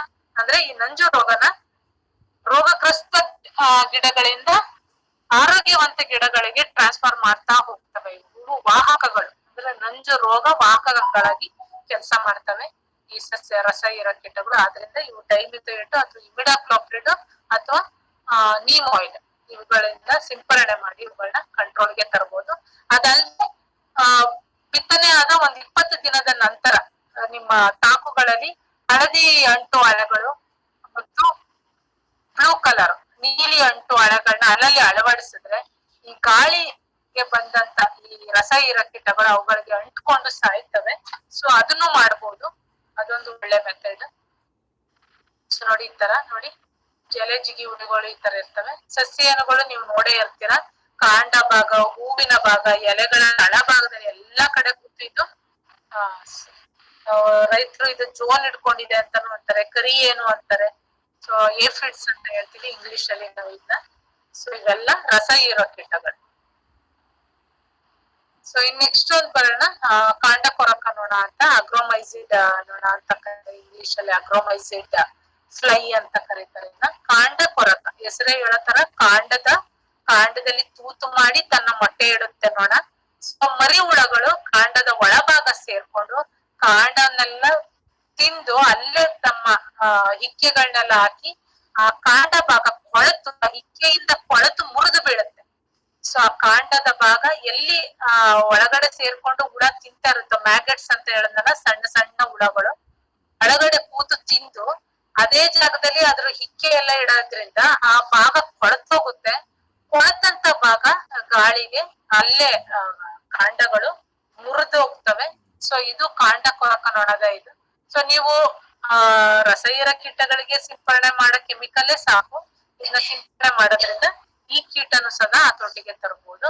ಸೊ ನೋಡಿ ಈ ಕಾಂಡನ ಓಪನ್ ಮಾಡಿ ನೋಡಿದಾಗ ಈ ತರ ಹುಳಗಳು ಟ್ರಾನ್ಸ್ಪರೆಂಟ್ ಮ್ಯಾಗೆಟ್ಸ್ ಹುಳಗಳು ಅಲ್ಲೇ ಅದ್ರದ್ದು ಹಿಕ್ಕಿ ಎಲ್ಲ ಇಟ್ಟು ನೋಡಿ ಅದೆಲ್ಲ ಕೊಳತೋಗ್ಬಿಡುತ್ತೆ, ಕಾಂಡ ಪೂರ್ತಿ ಕೊಳತೋಗತ್ತೆ.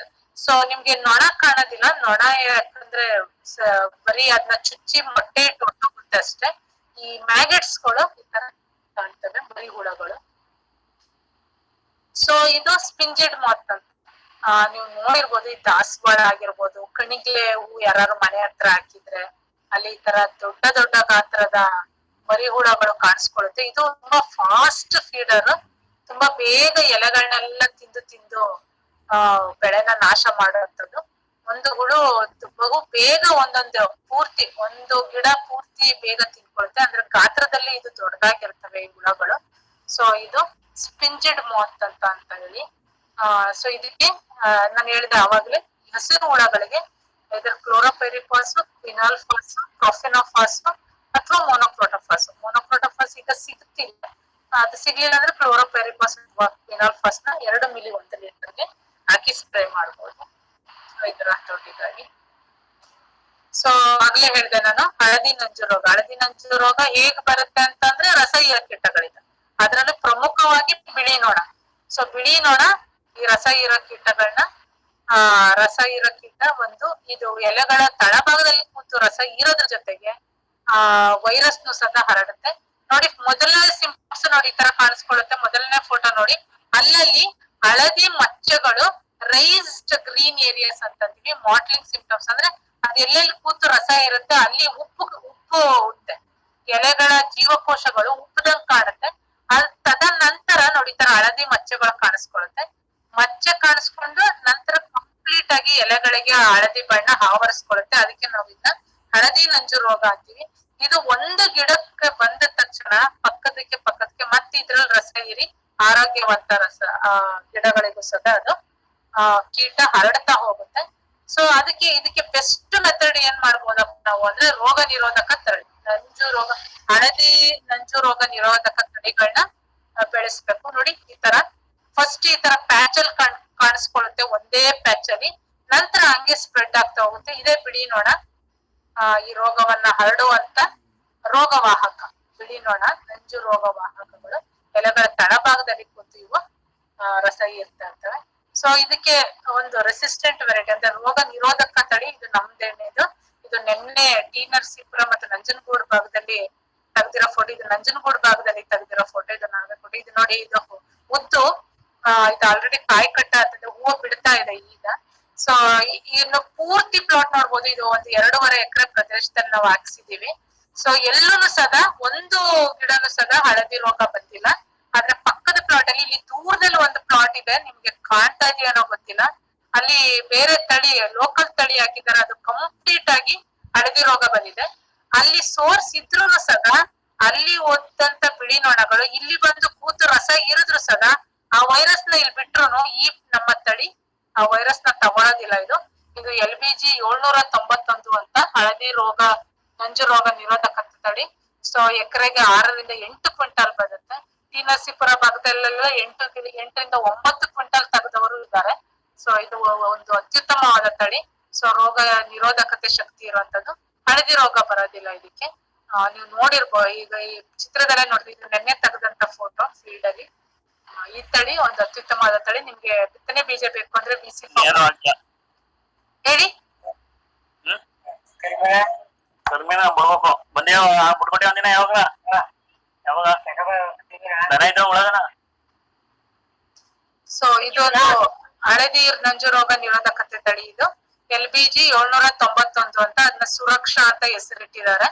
ಸೊ ಈ ಬಿತ್ತನೆ ಬೀಜನ ನೀವು ತಗೋಬಹುದು. ಸೊ ಇನ್ನೊಂದು ರೋಗ ಬೂದಿ ರೋಗ.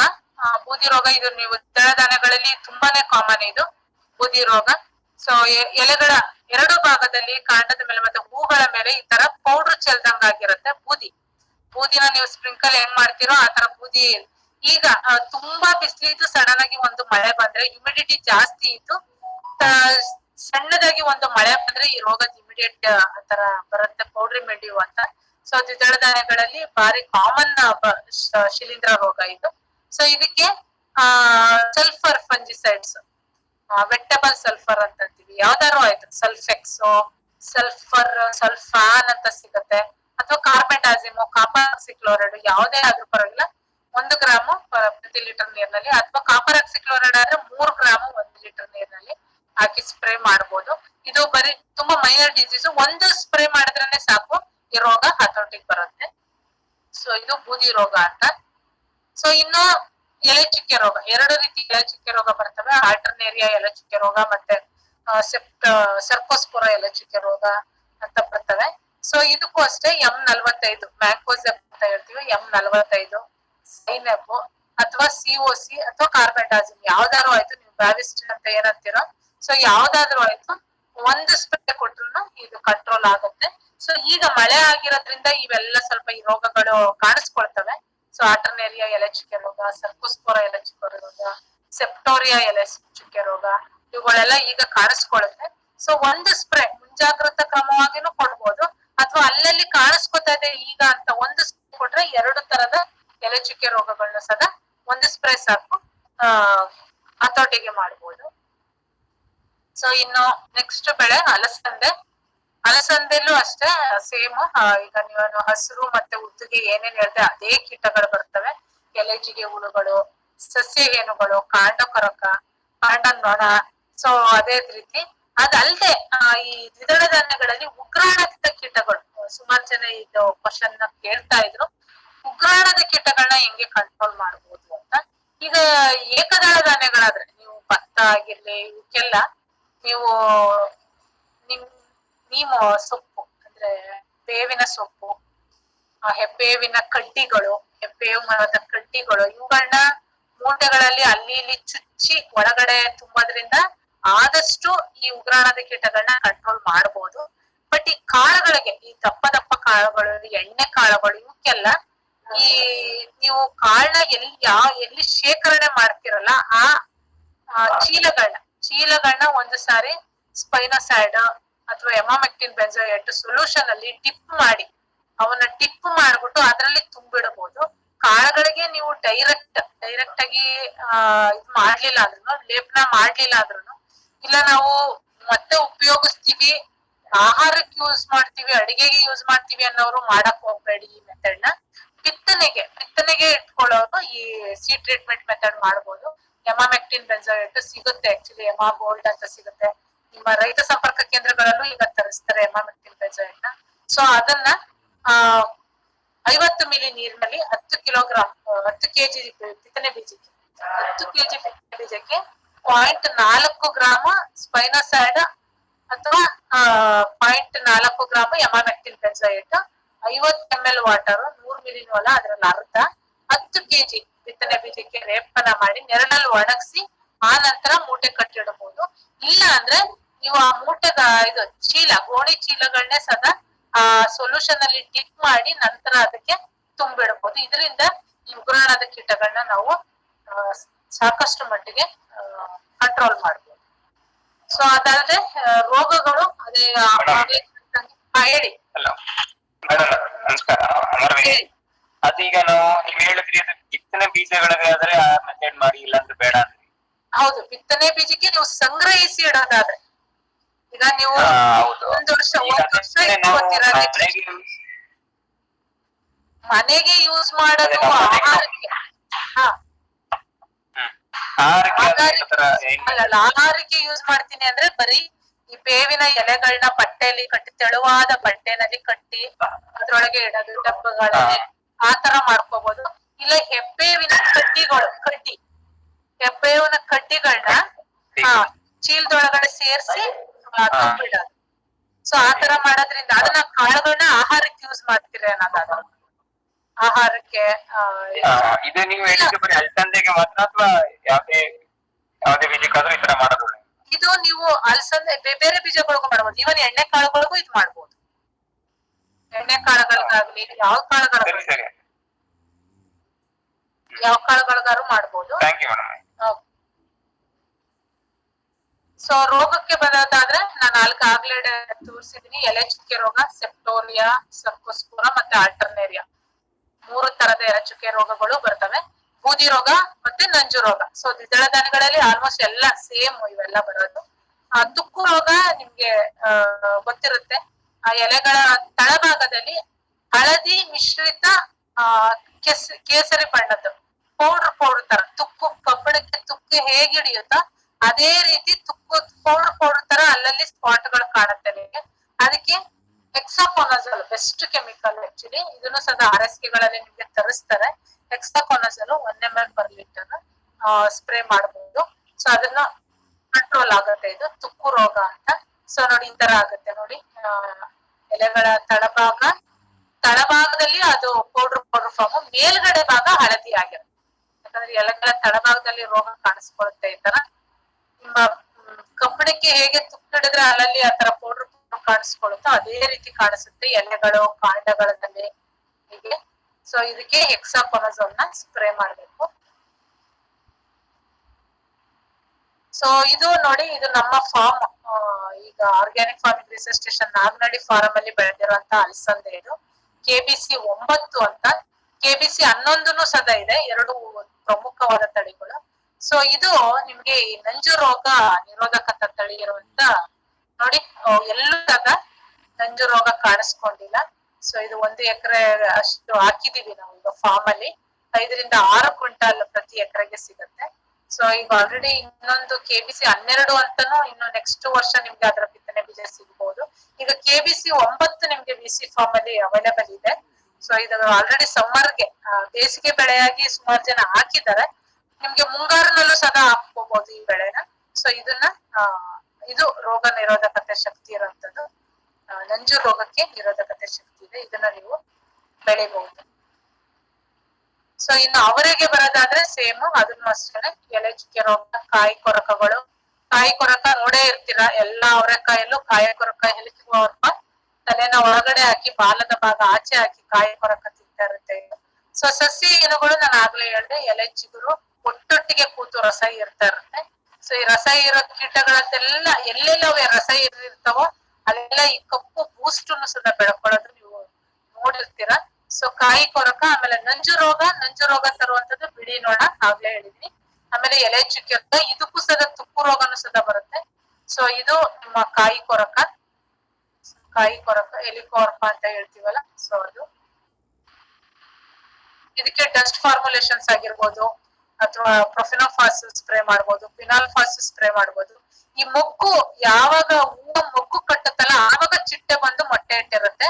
ಯಾಕಂದ್ರೆ ಪೀಚ್ ಕಾಯಿ ಆದ ತಕ್ಷಣನೇ ಅದರ ಮರಿ ಹುಳುಗಳಿಗೆ ಊಟ ಆಗ್ಲಿ ಅಂತ ಸೀದಾ ಹುಳಗಳು ಒಳಗಡೆ ಹೋಗಿ ತಿಂತವೆ, ದೊಡ್ಡದಾಗ್ತಿದಂಗೆ ಆಚೆ ಬರುತ್ತೆ, ತಲೆ ಭಾಗ ಮಾತ್ರ ಒಳಗಡೆ ಇರುತ್ತೆ, ಇವಾಗ ಆಚೆ ಇರುತ್ತೆ ನೋಡಿ, ಈ ತರ ತಿಂತಾ ಇರ್ತವೆ. ನಿಮ್ಮ ಹತ್ತಿನಲ್ಲೂ ಬರುತ್ತೆ ಇದು, ಟೊಮ್ಯಾಟೊ, ಮೆಣಸಿನಕಾಯಿ ಎಲ್ಲಾದ್ರಲ್ಲೂ ಬರುತ್ತೆ ಇದು ಹೆಲಿಕೋವರ್ಪ ಆರ್ಮಿಜರ ಅಂತ, ಕಾಯಿ ಕೊರಕ. ಸೊ ಇನ್ನು ನಂಜು ರೋಗ ನೋಡಿ, ನಾನು ಆಗ್ಲೇ ಹೇಳಿದೆ, ಹಳದಿ ಬಣ್ಣ, ಉಬ್ಬಿದಂತ ಹಳದಿ ಬಣ್ಣ, ಹಳದಿ ಉಪ್ಪುಗಳು ಕಾಣ್ಕೊಳ್ಳುತ್ತೆ ಎಲೆಗಳಲ್ಲಿ. ತದನಂತರ ಈ ತರ ಹಳದಿ ಮಿಶ್ರಿತ ಹಸಿರು ಮಚ್ಚೆಗಳು ಕಾಣಿಸ್ಕೊಳ್ಳುತ್ತೆ, ಇದು ನಂಜು ರೋಗ. ಒಂದು ಗಿಡಕ್ಕೆ ಏನಾದ್ರೂ ಬಂದಿರಂತ ಕಾಣಿಸ್ಕೊಂಡ್ರೆ ಆ ಗಿಡನ ಬೇರ್ ಸಹಿತ ಕಿತ್ತಾಕ್ಬಿಡಿ, ಯಾಕಂದ್ರೆ ಅದರಿಂದ ಇನ್ನು ಆರೋಗ್ಯವಂತ ಗಿಡಗಳಿಗೆ ಕೀಟ ಟ್ರಾನ್ಸ್ಫರ್ ಮಾಡ್ತಾ ಹೋಗುತ್ತೆ. ಸೊ ಒಂದು ಸರಿ ಬಂದ್ರೆ ನಂಜು ರೋಗನ ತಡೆಗಟ್ಟೋದು ತುಂಬಾ ಕಷ್ಟ, ತಡೆಗಟ್ಟಕ್ ಆಗೋದಿಲ್ಲ. ಯಾವುದೇ ನಂಜು ರೋಗಗಳಿಗೆ ಯಾವುದೇ ಕೆಮಿಕಲ್ ಸ್ಪ್ರೇ ಇಲ್ಲ, ಬಟ್ ಅದನ್ನ ಹರಡಂತ ಕೀಟಗಳನ್ನ ನಾವು ತಡೆಗಟ್ಟಬಹುದು. ಸೊ ಎಲೆ ಚುಕ್ಕೆ ರೋಗ ನಾನು ಆಗ್ಲೇ ನೋಡಿ, ಕೆಳಗಡೆ ಆಂಗುಲಾರ್ ಲೀವ್ ಸ್ಪಾಟ್ ಅಂತ ಅಂತೀವಿ. ಸೊ ಆಲ್ಟರ್ನೇರಿಯಲ್ ಲೀವ್ ಸ್ಪಾಟ್ ಹೆಂಗಿರುತ್ತೆ ಅಂತ, ಸರ್ಕೋಸ್ಪೋರ ಕಣ್ಣುಗಳ ತರ ಬರ್ಡ್ ಐ ಸ್ಪಾಟ್ ಅಂತಾನು ಅಂತಾರೆ ಇದನ್ನ. ಅಂದ್ರೆ ಈ ಇದು ಮಧ್ಯಭಾಗದಲ್ಲಿ ಬಿಳಿ ಬಣ್ಣ ಇರುತ್ತೆ, ಸುತ್ತ ಕಂದು ಬಣ್ಣದ ಆವರಿಸ್ಕೊಂಡಿರುತ್ತೆ, ಇದು ಸರ್ಕೋಸ್ಪೋರ ಲೀವ್ ಸ್ಪಾಟ್ ಅಂತ. ಆಲ್ಟರ್ನೇರಿಯಾ ಅಂದ್ರೆ ಹಿಂಗೆ ದೊಡ್ಡ ದೊಡ್ಡದಾಗಿ ಕಾಣಿಸ್ಕೊಂಡು ಅಲ್ಲಲ್ಲಿ ಸುಟ್ಟಂಗ್ ಕಾಣುತ್ತೆ. ಈ ಆಂಗ್ಯುಲರ್ ಲೀವ್ ಸ್ಪಾಟ್ ಹೆಂಗೆ ಅಂದ್ರೆ, ಈಗ ಟ್ರಿಪ್ ಅಂತ ಅಂತೀವಲ್ಲ, ನರಗಳು, ನರದ ಭಾಗ, ಆ ನರ ಭಾಗಕ್ಕೆ ಹೊಂದ್ಕೊಂಡಿರ್ತವೆ ಆಂಗ್ಯುಲರ್ ಲೀವ್ ಸ್ಪಾಟ್. ಆಮೇಲೆ ಪರ್ಟಿಕ್ಯುಲರ್ ಆಂಗಲ್ ಅಲ್ಲಿ ಈ ಸ್ಪಾಟ್ ಗಳು ಕಾಣಿಸ್ಕೊತವೆ, ಅಥವಾ ಆಯತಾಕಾರ ಇರ್ಬೋದು, ಅಥವಾ ಸ್ಕ್ವಯರ್ ಶೇಪ್ ಇರ್ಬೋದು, ಇಲ್ಲ ತ್ರಿಕೋನಾಕಾರ ಇರ್ಬೋದು, ಅದಕ್ಕೆ ಇದನ್ನ ಆಂಗ್ಯುಲರ್ ಲೀವ್ ಸ್ಪಾಟ್ ಅಂತೀವಿ. ಆಲ್ಟರ್ನೇಟಿವ್ ಲೀವ್ ಸ್ಪಾಟ್ ನೋಡಿ ಈ ತರ ಇರುತ್ತೆ. ಸರ್ಕೋಸ್ಪೋರ ತುಂಬಾ ಈಸಿ ಕಂಡುಹಿಡಿಯೋದು, ಮಧ್ಯದಲ್ಲಿ ಬಿಳಿ ಭಾಗ ಇದ್ದು ಸುತ್ತ ಈ ತರ ಕಂದು ಬಣ್ಣ ಇರುತ್ತೆ. ಇವು ನಿಮ್ಮ ಮೆಣಸಿನ ಕಾಣಿಸ್ಕೊಳುತ್ತೆ, ಮೂರು ತರದ ಎಲೆ ಚುಕ್ಕೆ ರೋಗಗಳು. ಇದಕ್ಕೆ ಏನಿಲ್ಲ, ಕಾರ್ಬೆಂಡಾಜಿಮ್ ಆದ್ರೂ ಆಯ್ತು, ಮ್ಯಾಂಕೋಸೆಪ್, ಝೈನಪ್ ಅಥವಾ ಕಾಪರಾಕ್ಸಿಕ್ಲೋರ್ ಯಾವ್ದಾದ್ರು ಆಯ್ತು. ಸೊ 15-25 ದಿನ ಅಂತರದಲ್ಲೂ 2 ಸ್ಪ್ರೇ ಕೊಟ್ರೆ ಈ ರೋಗಗಳು ಖಂಡಿತ ಕಂಟ್ರೋಲ್ ಬರುತ್ತೆ.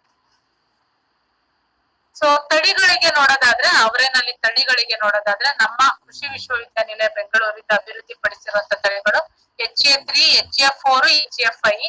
ನಿಮ್ಗೆ ಇವು ಎಲ್ಲಾ ಬಿತ್ತನೆ ಬೀಜಗಳು ಸಿಗ್ತವೆ.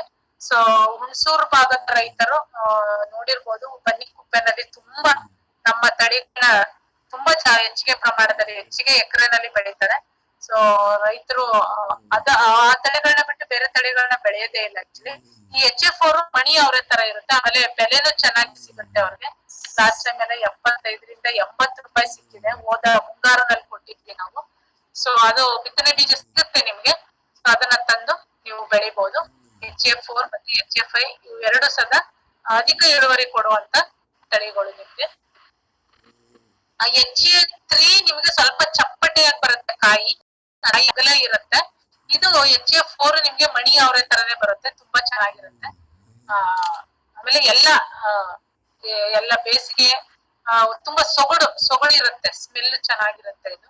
ಆದ್ರಿಂದ ಇದನ್ನ ಪ್ರಿಫರ್ ಮಾಡ್ತಾರೆ ಗ್ರಾಹಕರು ಸದ. ಸೊ ಒಳ್ಳೆ ರೇಟ್ ಸಿಕ್ಕಿದೆ ಲಾಸ್ಟ್ ಇಯರ್ ಸದ. ಇದು ಬಿತ್ತನೆ ಬೀಜ ನಿಮ್ಗೆ ಬಿಸಿಕ ಮಂಡಿದಲ್ಲಿ ಸಿಗುತ್ತೆ, ತಗೊಂಡು ಬೆಳಿ.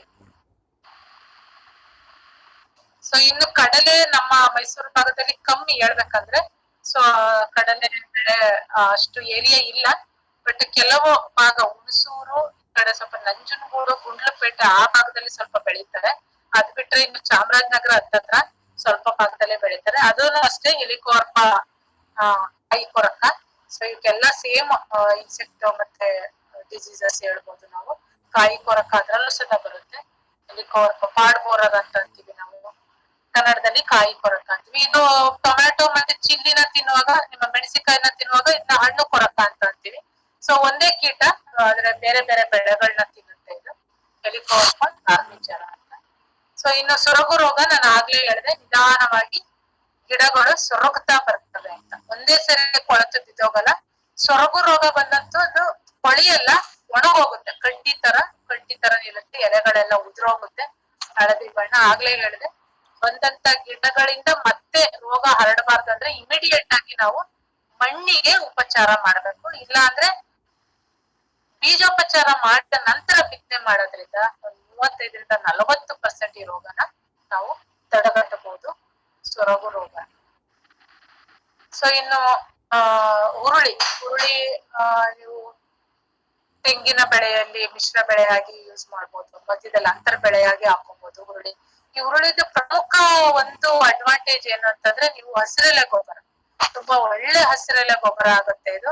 ತುಂಬಾನೇ ನೈಟ್ರೋಜನ್ ಮಣ್ಣಿಗೆ ಸೇರಿಸುವಂತ ಇದು ಒಂದು ಬೆಳೆ ಇದು. ಸೊ ಹುರುಳಿನ ನೀವು ಬೆಳೆದು ಅದನ್ನ ಹಾಗೆ ಮಣ್ಣಿಗೆ ಸೇರಿಸೋದ್ರಿಂದ ನಿಮ್ಮ ಮಣ್ಣಿನಲ್ಲಿ ಸಾರಜನಕ, ನೈಟ್ರೋಜನ್ ಅಂತ ಹೇಳ್ತೀವಿ, ಸಾರಜನಕದ ಅಂಶ ಚೆನ್ನಾಗಿ ಇದಾಗುತ್ತೆ. ಸೊ ತುಂಬಾ ಒಳ್ಳೆ ಬೆಳೆ ನಿಮ್ಮ ಇದಕ್ಕೆ. ತೆಂಗು ಬೆಳೆನಲ್ಲಿ ನೀವು ಕಾಳು ಪರ್ಪಸ್ ಮನೆಗೂ ಇದು ಮಾಡ್ಕೋಬಹುದು.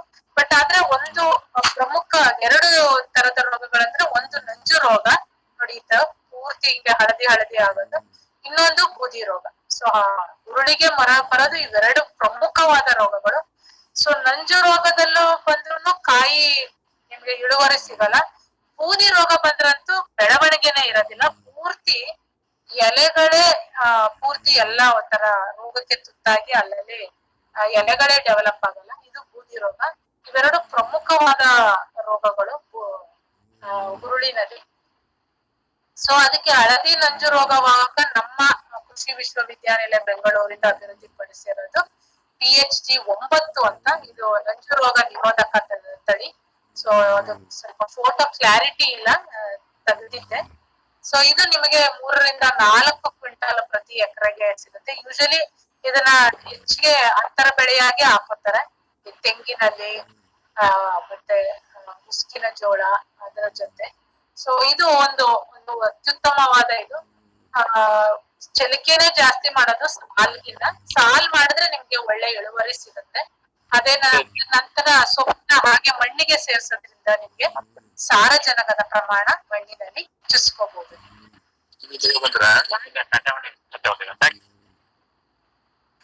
ಸೊ ಇದಿಷ್ಟು ಇವತ್ತಿನ ದ್ವಿದಳ ಧಾನ್ಯಗಳು, ನಮ್ಮ ಮೈಸೂರು ಭಾಗದಲ್ಲಿ ಬೆಳೆಯುವಂತ ಪ್ರಮುಖ ದ್ವಿದಳ ಧಾನ್ಯಗಳ ಬೆಳೆಗಳು ಮತ್ತು ಅವುಗಳ ರೋಗ ಮತ್ತೆ ಕೀಟಗಳ ನಿರ್ವಹಣಾ ಕ್ರಮಗಳು.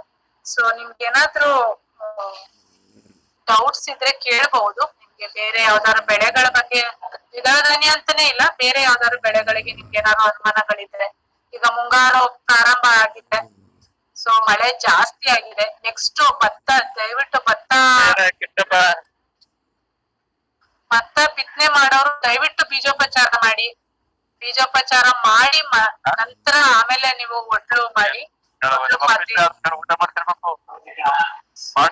ಯಾಕೆ ಎಲ್ಲ ಹೋಗ್ಬೇಕಾಯ್ತು? ಈಗ ನಿಮ್ಮ ಅಪ್ಪ ಜೊತೆ ನೀವು ಇಬ್ರು ಬಂದಿರ?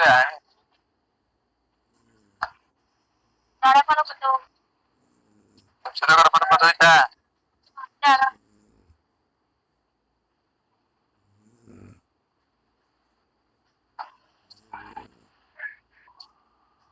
ನಾವೆಲ್ಲ ಮೈಸೂರು ಇತ್ತು, ಅಲ್ಲಿ. ಹಲೋ ಹಲೋ, ಹೇಳಿ ಸರ್. ಮೇಡಮ್, ಈ ಹುರುಳಿ ಸಂಗ್ರಹಿಸಕ್ಕೆ ಅಂದ್ರೆ ಉಗ್ರಾಣ ಮೆಥಡಿಗೆ ಏನಾದ್ರು ನಿಮ್ಮ ಹತ್ರ ಏನಾದ್ರು ತಾಂತ್ರಿಕವಾಗಿ ಏನಾದ್ರು ಮೆಥಡ್ ಇದೆಯಾ? ಯಾವ್ದನ್ನ? ಹುರುಳಿ? ನಮ್ಮಲ್ಲಿ ಏನೋ ಚಿಟ್ಟೆ ಸ್ವಲ್ಪ ಬರುತ್ತೆ, ಅದು ಸ್ವಲ್ಪ ದಿನ ಆಗ್ತಾ ಇದೆ. ಚಿಟ್ಟೆ ಇಲ್ಲಿ ತುಂಬಾ ಸಣ್ಣಕ್ಕೆ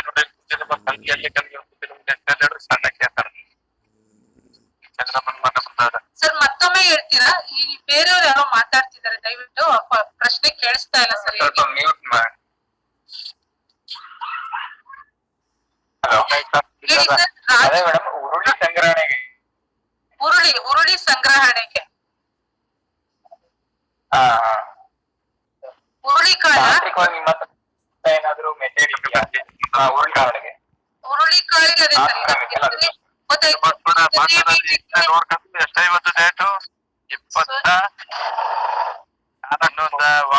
ಮಾಡಿಸ್ಕೋ. ಏನು ಬಂದಿಲ್ಲ, ಇದೆಲ್ಲ ಏನಾದ್ರು ಒಂಚೂರು ಲೈಟ್ ಆಗಿ ಮಾಡಿಸ್ಕೊಬಿಡು. ಪುನಃ ಅವಾಗ ಮಾಡಿಸ್ಕೊಂಡು ಆಮೇಲೆ ಫೋಟೋ ಗಿಟ ಎಲ್ಲ ಬಿಡ್ಕೊಂಡು ನೀವು ಡಿಜಿಟಲ್ ಆಗಿ ಸ್ವಲ್ಪ ಮಾತಾಡೋದು ಬಂದಿಲ್ಲ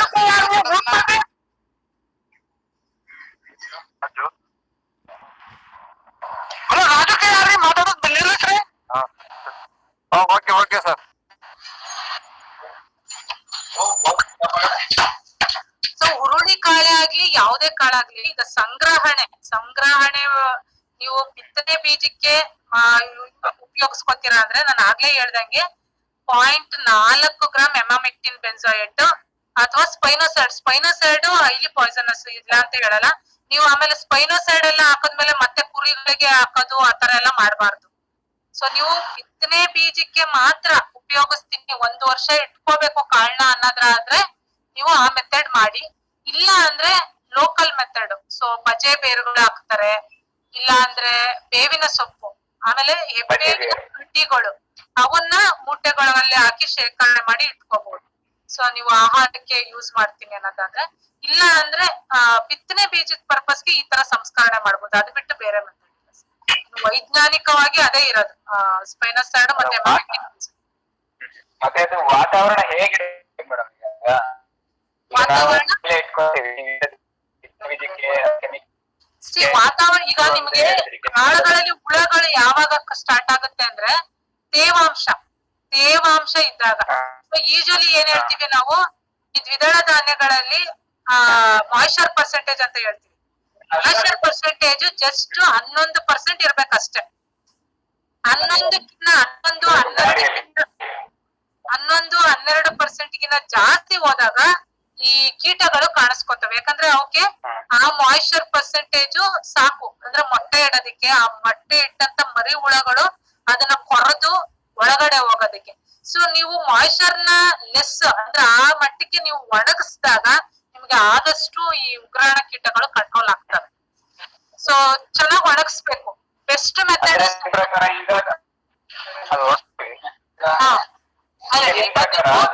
ನೀವು ನೀವು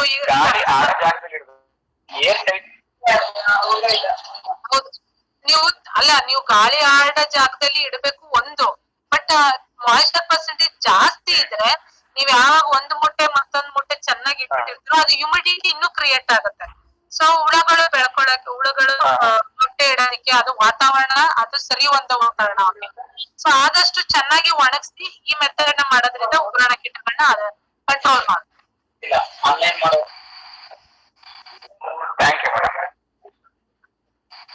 ಮೇಡಮ್, ಇದು ಇನ್ಸೆಕ್ಟ್ ಟ್ರಾಪ್ಸ್ ಗಳು ಬರುತ್ತಲ್ಲ, ಅದ್ರ ಬಗ್ಗೆ ಸ್ವಲ್ಪ ಹೇಳ್ತೀರಾ? ಅದು ಯಾವ ರೀತಿ ರೋಗ ನಿರ್ವಹಣೆ ಮಾಡಬಹುದು ಈ ದ್ವಿದಳ ಧಾನ್ಯದಲ್ಲಿ?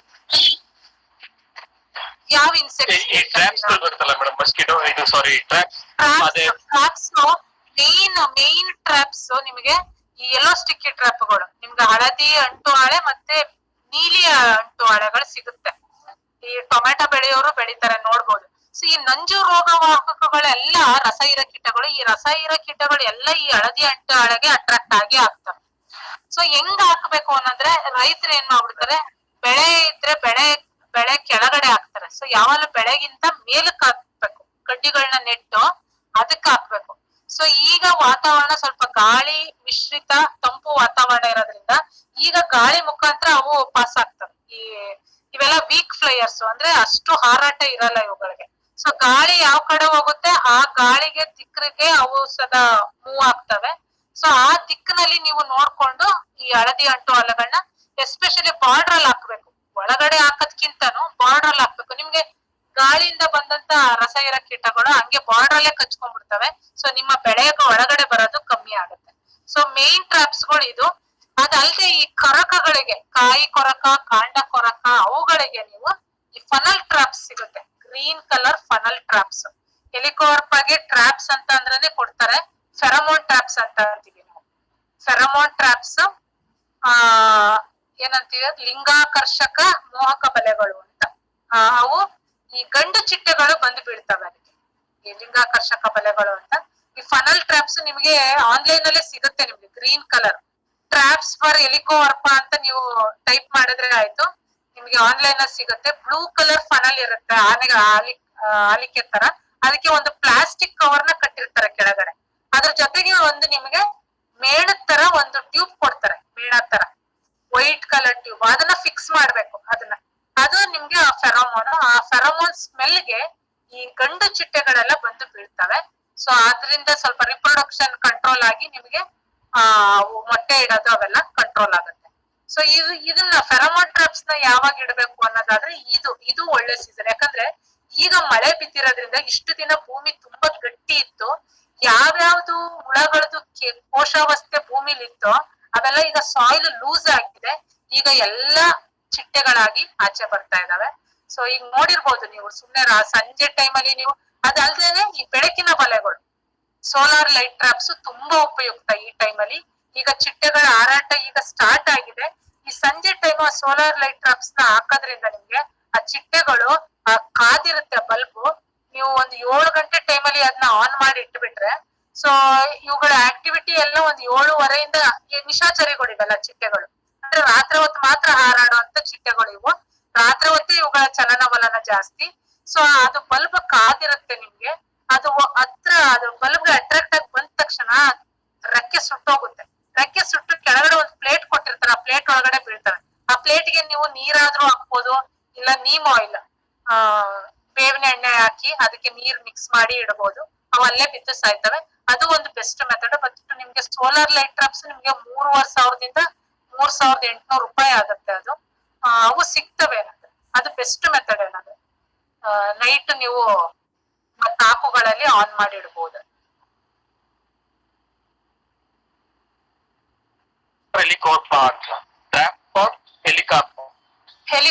ಅಂತ ನಾನು ಮೆಸೇಜ್ ಅಲ್ಲಿ ಹಾಕ್ತೀನಿ ನೋಡಿ. ಫೆರಮೋನ್ ಟ್ರಾಪ್ಸ್ ಅಂತ ಇದ್ರಲ್ಲಿ ಸಿಗುತ್ತಾ ಇದು? ಒಂದೊಂದು ಶಾಪ್ಸ್ ಅಲ್ಲಿ ಡೀಲರ್ಸ್ ಇರ್ತಾರೆ. ಆಕ್ಚುಲಿ ಡೀಲರ್ ಶಾಪ್ಸ್ ಗಳಲ್ಲಿ ತರಿಸ್ಕೊಡ್ತಾರೆ ನಿಮ್ಗೆ ಫೆರಮೋನ್ ಟ್ರಾಪ್ಸ್. ಫೆರಮೋನ್ ಟ್ರಾಪ್ಸ್ ಮತ್ತೆ ಅದೇ ಪೇಪರ್ ತರ ಬರುತ್ತಲ್ಲ, ಅದಕ್ಕೆ ಹೇಳಿದ್ರು ಅದು ಸ್ಟಿಕ್ಕಿ ಟ್ರಾಪ್. ಎಲ್ಲೋ ಸ್ಟಿಕ್ಕಿ ಟ್ರಾಪ್ಸ್ ಅಂತ ಅವಂತೂ ಸಿಗ್ತವೆ. ನಿಮ್ಮ ಮಾಮೂಲಿ ಈ ಔಷಧಿ ಅಂಗಡಿಗಳಲ್ಲೇ ಸಿಗ್ತವೆ ಅವು. ಎಲ್ಲೋ ಅಂಡ್ ಬ್ಲೂ ಸ್ಟಿಕ್ಕಿ ಟ್ರಾಪ್ಸ್.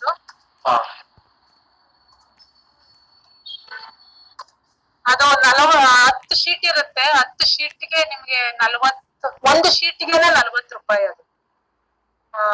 ಅದು ನೀವು ಅದು ಬಟ್ ಅದ್ರಲ್ಲಿ ನೀವು 3 ತುಂಡುಗಳು ಮಾಡ್ಕೋಬಹುದು. ಒಂದೊಂದ್ ಶೀಟ್ಗೆ ಅದು 40 ರುಪೀಸ್, ಒಂದೊಂದ್ ಕಡೆ 20 ರುಪೀಸ್. ಬ್ಲೂ ಸ್ಟಿಕ್ಕಿ ಟ್ರಾಪ್ಸ್ ಎಲ್ಲ ನಿಮ್ಗೆ 20 ರುಪೀಸ್ ಪರ್ ಶೀಟ್ ಸಿಗುತ್ತೆ. ನೀವೇನಾದ್ರು ಗಮ್ ಹಾಕ್ಬೇಕಾಗಿಲ್ಲ, ಅವರೇ ಎಲ್ಲ ಸ್ಟಿಕ್ಕಿ ಟಫ್ ಸ್ಟಿಕ್ ಮ್ಯಾಟರ್ ಹಾಕಿರ್ತಾರೆ. ಅದನ್ನ ನೀವು ಅಳವಡಿಸ್ಕೋಬಹುದು ನಿಮ್ಮ ತಾಪುಗಳಲ್ಲಿ. ಸೊ ಭತ್ತಕ್ಕೂ ಅಷ್ಟೇ, ಭತ್ತಕ್ಕೂ ಫೆರಮೋನ್ ಟ್ರಾಪ್ ಸಿಗುತ್ತೆ. ನೀವು ಭತ್ತ ನಾಟಿ ಆದ ಒಂದು 20 ದಿನಗಳ ನಂತರ ಟ್ರಾಪ್ಸ್ ಗಳನ್ನ ಹಾಕ್ಬಿಡ್ಬೇಕು. ಸ್ಟೆಮ್ ಬೋರರ್ ಅಂತಾನೆ ಅಂತಾರೆ. ಸ್ಟೆಮ್ ಬೋರರ್ಸ್ ಗೆ ಅಂತಾನೆ ಟ್ರಾಪ್ಸ್ ಇರುತ್ತೆ. ಈಚ್ ಅಂಡ್ ಎವ್ರಿ ಈ ಮಾತ್ಸ್ ಗೆ, ಈ ರಾತ್ರಿ ಹೊತ್ತು ಹಾರಾಡಂತ ಈ ಪತಂಗಗಳಿಗೆ ಬೇರೆ ಬೇರೆ ತರ ಫೆರಮೋನ್ ಟ್ರಾಪ್ಸ್ ಇರುತ್ತೆ. ಅದು ಸ್ಪೆಸಿಫಿಕ್ ಆಗಿರುತ್ತೆ. ಆ ಟ್ರಾಪ್ಸ್ ಗಳನ್ನ ಯೂಸ್ ಮಾಡಿದ್ರೆ ಒಳ್ಳೇದು. ಕೆಮಿಕಲ್ ನ ಆದಷ್ಟು ನೀವು ಅವಾಯ್ಡ್ ಮಾಡ್ಬೋದು. ಯಾಕಂದ್ರೆ ನೀವು ಚಿಟ್ಟೆಗಳನ್ನೇ ಕಂಟ್ರೋಲ್ ಮಾಡ್ಬಿಡ್ತೀರಾ ಇದರಲ್ಲಿ. ಅವು ಮತ್ತೆ ನಿಮ್ಗೆ ಮೊಟ್ಟೆ ಇಡೋದು, ಮರಿ ಮಾಡೋದು, ಮರಿಗಳಿಂದ ಹಾನಿ ಆಗೋದು ಕಡಿಮೆ ಆಗುತ್ತೆ.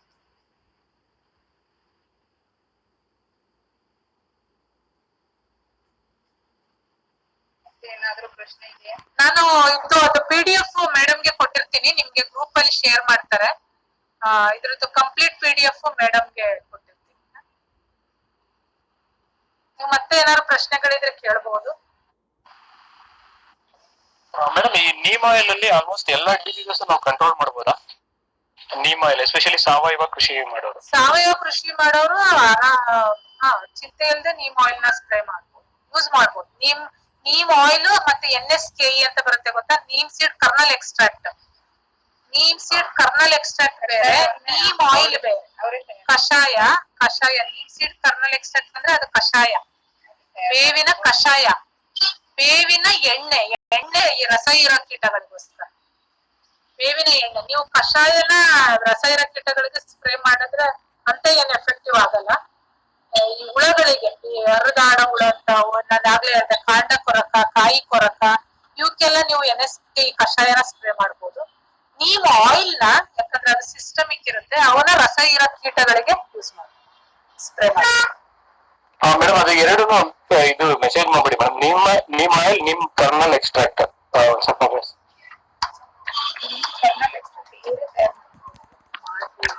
Neem seed kernel extract prepare ಮಾಡ್ಕೋಬೇಕು, ಸಿಗುತ್ತೆ.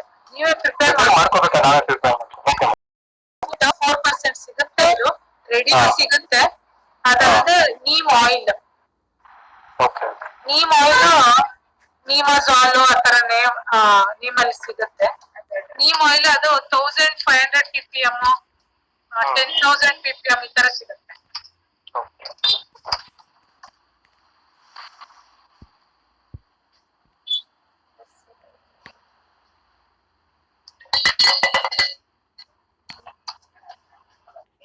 ತೌಸಂಡ್ 500 ppm ತಗೊಂಡ್ರೆ ಸಾಕು. 2 ml per ಲೀಟರ್ ಹೊಡಿಬಹುದು. ಇದು ರಸ ಹೀರೋ ಕೀಟಗಳಿಗೆ.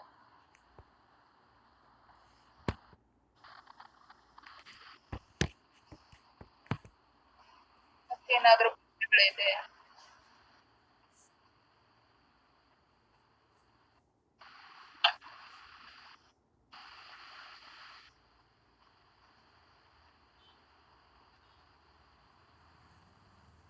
ಈಗ ಮಳೆ ತುಂಬಾ ಅತಿಯಾಗಿ ಆಗ್ತಿರೋದ್ರಿಂದ ಈಗ ಯಾವ್ಯಾವ್ದು ಕೋಶಾವಸ್ಥೆಯಲ್ಲಿರೋ ಕೀಟಗಳು ಆಚೆ ಬರ್ತಾ ಇದೆ, ಚಿಟ್ಟೆಗಳಾಗಿ ಆಚೆ ಬರ್ತವೆ. ಆಮೇಲೆ ಶಿಲೀಂಧ್ರ ರೋಗಗಳು. ನೆಕ್ಸ್ಟ್ ಮುಂಗಾರು ಬೆಳೆಗೆ ಯಾರ್ಯಾರು ಬಿತ್ತನೆ ಮಾಡೋರು ಈ ತೇವ ಸಾಕೋಕೆ ಫಂಗಲ್ ಡಿಸೀಸ್ ಗಳು ಜಾಸ್ತಿ ಆಗುತ್ತೆ. ಫಾರ್ ಎಕ್ಸಾಂಪಲ್ ಟೊಮ್ಯಾಟೊ ಆಗ್ಬೋದು, ಮೆಣಸಿನಕಾಯಿ. ಇಮಿಡಿಯೇಟ್ ಹೇಳಿ. Hello madam. ಹೇಳಿ ಮೇಡಮ್, ನಾವು ಕಕ್ಕಳ ಮೇಲಿಂದ ಮಾತಾಡ್ತಾ ಇರೋದ್ರಿ, ಆಲ್ಮೇಲ್ ತಾಲೂಕ್ರಿ. ಹಾ ಮೇಡಮ್ ಅವ್ರ ಇದು ಇವ್ ರಸ ಹೀರೋ ಕೀಟಗಳ ಇಲ್ಲಿ ನಾರ್ಮಲ್ ಇದ್ರಾಗ ಅಂಗಡಿ ಒಳಗ್ ಸಿಗ್ತಾವ್ರಿ? ರಸ ಹೀರೋ ಕೀಟಗಳ ಹತೋಟಿಗಾಗಿ ಇದು ನೀಮ್ ಆಯಿಲ್, ಡೈಮಿಥೋಯೇಟ್, ಅದು ಮಾಮೂಲಿ ಔಷಧಿ ಅಂಗಡಿಗಳಲ್ಲಿ ಸಿಗುತ್ತೆ. ಇಮಿಡಾಕ್ಲೋಪ್ರಿಡ್ ಅವೆಲ್ಲ. ಅದೇ ರೀ ಮೇಡಮ್. ರಸಗೊಬ್ಬರಗಳು ಮಾಡ್ತಾರಲ್ಲ ಅದು, ಅಥವಾ ಮಾಮೂಲಿ ನಿಮ್ಮ ಊರುಗಳಲ್ಲಿ ಇರುತ್ತಲ್ಲ ಔಷಧಿ ಅಂಗಡಿಗಳು. ಅಂದ್ರು ಮೇಡಮ್ ಹಾಕಿದ್ರು ಕಡಿಮೆ ಆಗಿರಲ್ರಿ, ಅದಕ್ಕೆ ಕೇಳ್ತಾ ಇರೋದು. ಸೊ ಏನಾಗುತ್ತೆ, ರಸ ಹೀರೋ ಕೀಟಗಳು ಯಾಕೆ ಕಮ್ಮಿ ಆಗಲ್ಲ ಅಂತಂದ್ರೆ ಅವು ಒತ್ತೊತ್ತಿಗೆ ಎಲೆಗಳ ತಳಭಾಗದಲ್ಲಿ ಇರ್ತವೆ. ಈಗ ಸ್ಪ್ರೇ ಮಾಡುವಾಗ ಏನ್ ಮಾಡ್ತಾರೆ, ಈಗ ಆಳುಗಳಿಗಾರು ಆಗ್ಲಿ ರೈತರಿಗೂ, ಸುಮಾರು ಜನ ರೈತರಿಗೆ ಮೇಲ್ಭಾಗದಲ್ಲಿ ಮಾತ್ರ ಸ್ಪ್ರೇ ಮಾಡ್ತಾರೆ. ಸೊ ಅದು ಸ್ವಲ್ಪ ಅದು ಸ್ಪ್ರೇ ನಾಸಲ್ ನ ಕೆಳಗಡೆ ಎಲೆಗಳ ತಳಭಾಗದಲ್ಲಿ ಹಿಡಿದು ಸ್ಪ್ರೇ ಮಾಡಿದ್ರೆ ಅವು ಸಾಯ್ತವೆ. ಮೇಲ್ಗಡೆ ಮಾಡೋದ್ರಿಂದ ಸ್ವಲ್ಪ ಉಪಯೋಗ ಆಗೋದಿಲ್ಲ. ಸುಮಾರು ಅವು ಮೈ ಮೇಲೆ ಬೀಳೋದಿಲ್ಲ ಅದು. ಈಗ ಕಾಂಟ್ಯಾಕ್ಟ್ ಕೆಮಿಕಲ್ಸ್, ಈಗ ಡೈಮಿಥೋಯೇಟ್ ಆಗಿರ್ಬೋದು, ಅವೆಲ್ಲ ಕಾಂಟ್ಯಾಕ್ಟ್ ಕೆಮಿಕಲ್ಸ್. ಕಾಂಟ್ಯಾಕ್ಟ್ ಕೆಮಿಕಲ್ಸ್ ಅಂದ್ರೆ ಏನು, ಅದ್ರ ಮೈ ಮೇಲೆ ಬಿದ್ರೆ ಮಾತ್ರನೇ ಅವು ಸಾಯೋದು, ಇಲ್ಲಾಂದ್ರೆ ಸಾಯಲ್ಲ. ಸೊ ಈಗ ಡೈಮಿಥೋಯೇಟ್ ತಗೊಂಡಿರ್ತಾರೆ ರೈತರು, ಮೇಲ್ಗಡೆ ಸ್ಪ್ರೇ ಮಾಡ್ತಾರೆ, ಅದ್ರ ಮೈಗೆ ಸ್ವಲ್ಪನೂ ಬಿದ್ದಿರಲ್ಲ. ಯಾಕಂದ್ರೆ ಅದು ಕೆಳಗಡೆ ಎಲೆಗಳ ತಳಭಾಗದಲ್ಲಿ ಕೂತ್ ರಸ ಇರ್ತಿರುತ್ತೆ, ಆಗ ಅವು ಕಂಟ್ರೋಲ್ ಆಗಲ್ಲ. ಹೌದ್ರಿ ಮೇಡಮ್. ಸೊ ಸಿಸ್ಟಮಿಕ್ ಕೆಮಿಕಲ್ ಹೊಡಿಬೇಕಾಗುತ್ತೆ. ಸಿಸ್ಟಮಿಕ್ ಆದ್ರೆ ನಿಮಗೆ ನೀಮ್ ಆಯಿಲ್, ಇಮಿಡಾಕ್ಲೋಪ್ರಿಡ್. ಸೊ ಇವಾದ್ರೆ ಸಿಸ್ಟಮಿಕ್, ಅದು ಏನಾಗುತ್ತೆ, ಆ ಕೆಮಿಕಲ್ ನ ಗಿಡಗಳು ಹೀರ್ಕೋತವೆ.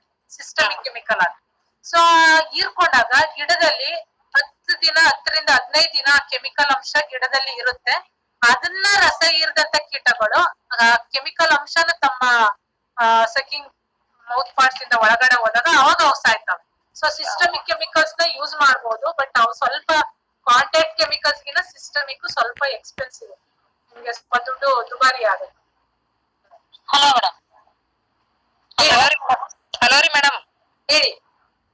ಇದು ರೀ ಮೇಡಮ್ ಅವ್ರ, ಇದು ಔಷಧ ರೀ, ಇದು ಕರೆಕ್ಟ್ ಟೈಮ್ ಯಾವಾಗ ಹೊಡಿಬಹುದ್ರಿ? ಇದು ಟೈಮಿಂಗ್ ರೋಗ ಯಾವ ರೋಗ ಕೇಳ್ತಾ ಇದೀರಾ? ಈಗ ನಾನು ಸಿಂಪ್ಟಮ್ಸ್ ನೋಡಿದಲ್ವಾ, ಈಗ ಸಿಂಪ್ಟಮ್ಸ್ ತೋರಿಸ್ತೇನೆ ನಿಮ್ಗೆ. ಅಂದ್ರೆ ರೋಗ ಹೇಗಿರುತ್ತವೆ ಅಂತ, ಆ ರೋಗ ಚಿಹ್ನೆಗಳನ್ನ ನೋಡ್ಕೊಂಡು ನೀವು ಸ್ಪ್ರೇ ಮಾಡ್ಬೇಕು. ಈಗ ನಾನು ನಂಜು ರೋಗ ಕೇಳಿದೆ, ನಂಜು ರೋಗ ಬಂದ ಮೇಲೆ ಏನು ಮಾಡಕ್ಕಾಗಲ್ಲ.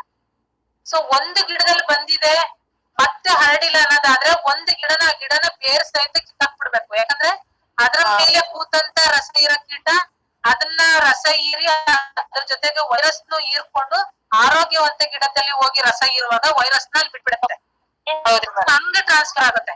ನೀವು ಒಂದು ಗಿಡ ಹಳದಿ ಆಗಿದೆ ಅಂದ್ರೆ ಅದನ್ನ ಪೂರ್ತಿ ಕಂಪ್ಲೀಟ್ ಆಗಿ ಕಿತ್ತು ಅದನ್ನ ಮಣ್ಣಲ್ಲಿ ಊತ್ ಬಿಡ್ಬೇಕು, ಅಲ್ಲಿ ಇಲ್ಲಿ ಬಿಸಾಕ್ಬಿಟ್ಟು. ಯಾಕಂದ್ರೆ 2 ದಿನ ವೈರಸ್ ಆಕ್ಟಿವ್ ಆಗಿರುತ್ತೆ ಗಿಡದಲ್ಲಿ, ಗಿಡ ಸಾಯೋವರೆಗೂ ವೈರಸ್ ಆಕ್ಟಿವ್ ಆಗಿರುತ್ತೆ. ಅಲ್ಲಿಂದ ಸೊ ಆಮೇಲೆ ನಾನು ಆಗ್ಲೇ ಹೇಳಿದೆ, ಈ ರಸ ಕೀಟಗಳೆಲ್ಲ ಹಳದಿ ಬಣ್ಣಕ್ಕೆ ಅಟ್ರಾಕ್ಟ್ ಆಗೋದು. ನಿಮ್ದು ಎಲ್ಲಾರು ಒಂದು ಗಿಡ ಹಳದಿ ಬಣ್ಣಕ್ಕೆ ತಿರುಗಿ ರೋಗ ಬಂದಿತ್ತು ಅಂದ್ರೆ ಅದಕ್ಕೆ ಅಟ್ರಾಕ್ಟ್ ಆಗ್ತಾವ, ಅಲ್ಲೇ ಫಸ್ಟ್ ಬಂದ್ ಕೂರೋದು. ಗಾಳಿಲಿ ಹೋಗುವಂತ ಕೀಟಗಳು ನೀವು ಹೇಳಿ ಹೇಳಿ. ಹಲೋ ರೀ, ಅದು ಸಾಲ್ಗಟ್ಲೆ ಪೂರ್ತಿ ಒಂದ್ ಸಾಲ್ ಹೋದ ಒಂದ್ ಸಾರಿ ಹೋಗ್ಬಿಟ್ಟೈತ್ರಿ ಮೇಡಮ್. ಅದಿ ಒಂದ್ ಸಾಲ್ನ ಕಿತ್ಬೋದ್ರಿ? ಅಲ್ಲ ತುಂಬಾ ಆಗಿದ್ರೆ ಕೀಳಕ್ ಆಗಲ್ಲ, ಬಟ್ ಏನ್ ಮಾಡ್ಬೇಕಂದ್ರೆ ಆ ಗಿಡದ ಮೇಲೆ ಸ್ಪ್ರೇ ಮಾಡ್ಬೇಕು. ಯಾಕಂದ್ರೆ ಅಲ್ಲಿ ಕೂತಂತ ಕೀಟಗಳು ಸಾಯ್ಲಿ ಅಂತ. ಹೋದ ವರ್ಷ ರೀ ನಮ್ಗ್ ಹಂಗಾಗಿತ್ರಿ ಒಟ್ಟು ಸಾಲ ಒಟ್ಟು ಒಂದು ಸಾಲು ಪೂರ್ತಿ ಆದ್ರೆ ಕಷ್ಟ, ಹತೋಟಿ ಮಾಡೋದೇ ಕಷ್ಟ, ಅದು ಕ್ರಮೇಣ ಇದಾಗುತ್ತೆ. ಸೊ ಅದಕ್ಕೆ ನಾನು ಹೇಳಿದ್ರೆ ರೋಗ ನಿರೋಧಕ ತಳಿಗಳನ್ನ ಬೆಳೆಸೋದು ಒಂದೇ ಮಾರ್ಗ. ಈ ರೋಗ ನಿರೋಧಕ ತಳಿಗಳಲ್ಲಿ ಹೇಗೆ ಅಂದ್ರೆ, ಈಗ ಕೀಟ ಬಂದು ವೈರಸ್ ನ ತಂದದ್ರೊಳಗಡೆ ಬಿಟ್ರುನು ಈ ರೋಗ ನಿರೋಧಕ ತಳಿಗಳು ವೈರಸ್ ನ ತಗೊಳಲ್ಲ. ವೈರಸ್ ಮೇಡಮರಿ ಹೋದ ವರ್ಷ ಹಂಗೈತ್ರಿ, ಈ ವರ್ಷ ತೊಗರಿ ಹಾಕಿದ್ರೆ ಅದೇ ತರನ ಆಯ್ತೇನ್ರಿ ಮತ್ತೆ? ಹೋದ ವರ್ಷ ಹಂಗಾಗಿತ್ತು. ಹೋದ ವರ್ಷ ಹಂಗ ಬೇರೆ ಕ್ವಾಲಿಟಿ ಆಗೈತ್ರಿ ಮೇಡಮರಿ. ಸೊರಗು ರೋಗ ಬಂದಿತ್ತಾ? ಬೇರೆ ಒಣಗಿಬಿಟ್ಟೈತ್ರಿ ಮೇಡಮರಿ. ಬೇರೆ ಒಣಗಿ ತಪ್ಪಲೆ ಎಲ್ಲ ಉದುರಿ ಬರಡಾಗಿ ನಿಂತೈತ್ರಿ ಗಿಡ ರೀ. ಹಾ ಅದೇ ಸೊರಗು ರೋಗ. ಹಾ ಆಯ್ತು. ಅದೇ ಈ ವರ್ಷ ಹೋದ ವರ್ಷ ಆಯ್ತ್ರಿ, ಹೋದ ವರ್ಷ ಆಗಿತ್ರಿ. ಹಾ ಅದೇ ಭೂಮಿ ಹಾಕಿದ್ರೆ ಇದು ವರ್ಷ ಮತ್ತೆ ಹಂಗೆ ಆಗ್ತೈತೇನ್ರಿ? ಹಂಗೆ ಆಗತ್ತೆ. ಈ ವರ್ಷ ಬಂದೇ ಬರುತ್ತೆ. ಯಾಕೆಂದ್ರೆ ನಾನು ಆಗ್ಲೇ ಹೇಳಿದೆ, ಅದು ಮಣ್ಣಿಂದ ಹರಡೋ ರೋಗ. ಸೊರಗು ರೋಗ ಮಣ್ಣಿಂದ ಹರಡೋ ರೋಗ. ಮಣ್ಣಲ್ಲಿ ಶಿಲೀಂಧ್ರ ಇರುತ್ತೆ. ಬೆಳೆ ಪೂರ್ತಿ ನಾಶ ಆಯ್ತು ಅನ್ಕೊಳ್ಳಿ, ನಾವು ಡಾರ್ಮೆಂಟ್ ಸ್ಟೇಜ್ ಅಂತ ಅಂತೀವಿ. ಡಾರ್ಮೆಂಟ್ ಸ್ಟೇಜ್ ಅಲ್ಲಿ ಇರುತ್ತೆ ಫಂಗಸ್. ಬೆಳೆ ಸಿಗ್ಲಿಲ್ಲ, ಬೆಳೆಗೆ ಆಹಾರ ಸಿಗ್ಲಿಲ್ಲ, ಮಣ್ಣಲ್ಲಿ ಡಾರ್ಮೆಂಟ್ ಸ್ಟೇಜ್ ಅಲ್ಲಿ ಇರುತ್ತೆ. ಮತ್ತೆ ನೀವು ಬೆಳೆ ಹಾಕಿದಾಗ ಮತ್ತೆ ತೇವಾಂಶ ಬಂದಾಗ ಮತ್ತೆ ರೋಗ ಸ್ಟಾರ್ಟ್ ಆಗುತ್ತೆ. ಸೊ ಅದಕ್ಕೆ ಏನ್ ಮಾಡ್ಬೇಕು, ಮತ್ತೆ ಬಿತ್ತನೆ ಮಾಡಕ್ ಮುಂಚೆ ಬೀಜೋಪಚಾರ ಮಾಡ್ಬೇಕು ಒಂದು. ಆಮೇಲೆ ಕೊಟ್ಟಿಗೆ ಜೊತೆ ಸಾಕಷ್ಟು ಪ್ರಮಾಣದಲ್ಲಿ ಟ್ರೈಕೋಡರ್ಮನ ಮಿಕ್ಸ್ ಮಾಡಿ ನೀವು ಕೊಟ್ಟಿಗೆ ಗೊಬ್ಬರದಲ್ಲಿ ಭೂಮಿಗೆ ಸೇರಿಸ್ಬೇಕು ಉಳುಮೆ ಮಾಡಿದಾಗ. ಹಾ ರೀ, ಅದೆಲ್ಲ ಮಾಡಿ ನಂತರ ಬಿತ್ತನೆ ಮಾಡೋದ್ರಿಂದ ಈ ರೋಗನ ತಡೆಗಟ್ಟಬಹುದು. ಟ್ರೈಕೋಡರ್ಮ ಔಷಧ ಸಿಗ್ತೈತೇನ್ರಿ? ಟ್ರೈಕೋಡರ್ಮ ನಿಮ್ಗೆ ನಿಮ್ಮ ಆರೈಕೆಗಳಲ್ಲೂ ಸಿಗುತ್ತೆ, ಕೃಷಿ ತೋಟಗಾರಿಕಾ ಇಲಾಖೆಲ್ಲೂ ಸಿಗುತ್ತೆ. ಹಾ ರೀ. ನೀವು ಎಲ್ಲಿ ಅವರು ಅಂದ್ರೆ ಯಾವ ಜಿಲ್ಲೆ? ನಾವು ಬಬಲೇಶ್ವರ ತಾಲೂಕ್ ರೀ ಮೇಡಮ್. ಯಾವ ಜಿಲ್ಲೆ? ಬಬಲೇಶ್ವರ ತಾಲೂಕ್ ರೀ, ಬಿಜಾಪುರ. ಬಿಜಾಪುರ. ಬಿಜಾಪುರ ನಿಮ್ಗೆ ಅಗ್ರಿಕಲ್ಚರ್ ಕಾಲೇಜ್ ಇದೆ ನೋಡಿ. ಅಗ್ರಿಕಲ್ಚರ್ ಕಾಲೇಜ್ ಇದೆ, ಅಲ್ಲಿ ಹೋಗಿ ನೀವು ವಿಚಾರಿಸಿ. ಅಲ್ಲಿ ನಿಮ್ಗೆ ಕಂಟ್ರೋಲ್ ಏಜೆಂಟ್ ಅಥವಾ ನೀವು ಆರೈಕೆಗಳಲ್ಲಿ ಕೇಳಿ. ರೈತ ಸಂಪರ್ಕ ಕೇಂದ್ರಗಳಲ್ಲೂ ತಲುಪಿಸ್ತಾರೆ ನಿಮ್ಗೆ. ರೈತ ಸಂಪರ್ಕ ಕೇಂದ್ರಗಳಲ್ಲಿ ಅಲ್ಲಿ ಕೇಳಿ. ಸೊ ಇದು BRG5 ನಿಮ್ಗೆ BRG5 ಸೊರಗು ರೋಗ ನಿರೋಧಕ ತಳಿ, ಅದನ್ನ ನೀವು ಬೆಳಿಬಹುದು. BRG5 ಬೀಜದ ಹೆಸರು. ಹೌದು, ಸೊರಗು ರೋಗ ತಡ್ಕೊಳ್ಳೋ ಶಕ್ತಿ ಇರುವಂತ ತಳಿ ಅದು. ಅದಕ್ಕೆ ಆ ರೋಗ ಬರಲ್ಲ. ಆಯ್ತಾಯ್ತು. BRG5 ಅಂತ ನೋಡಿ, ಟೈಪ್ ಮಾಡ್ತಾ ಇದೀನಿ. BRG5 ತೊಗರಿ ಅದನ್ನ ನೀವು ಬೆಳಿಬಹುದು. ಆಮೇಲೆ ತುಂಬಾ ಮಳೆ ಆದ್ರೂನು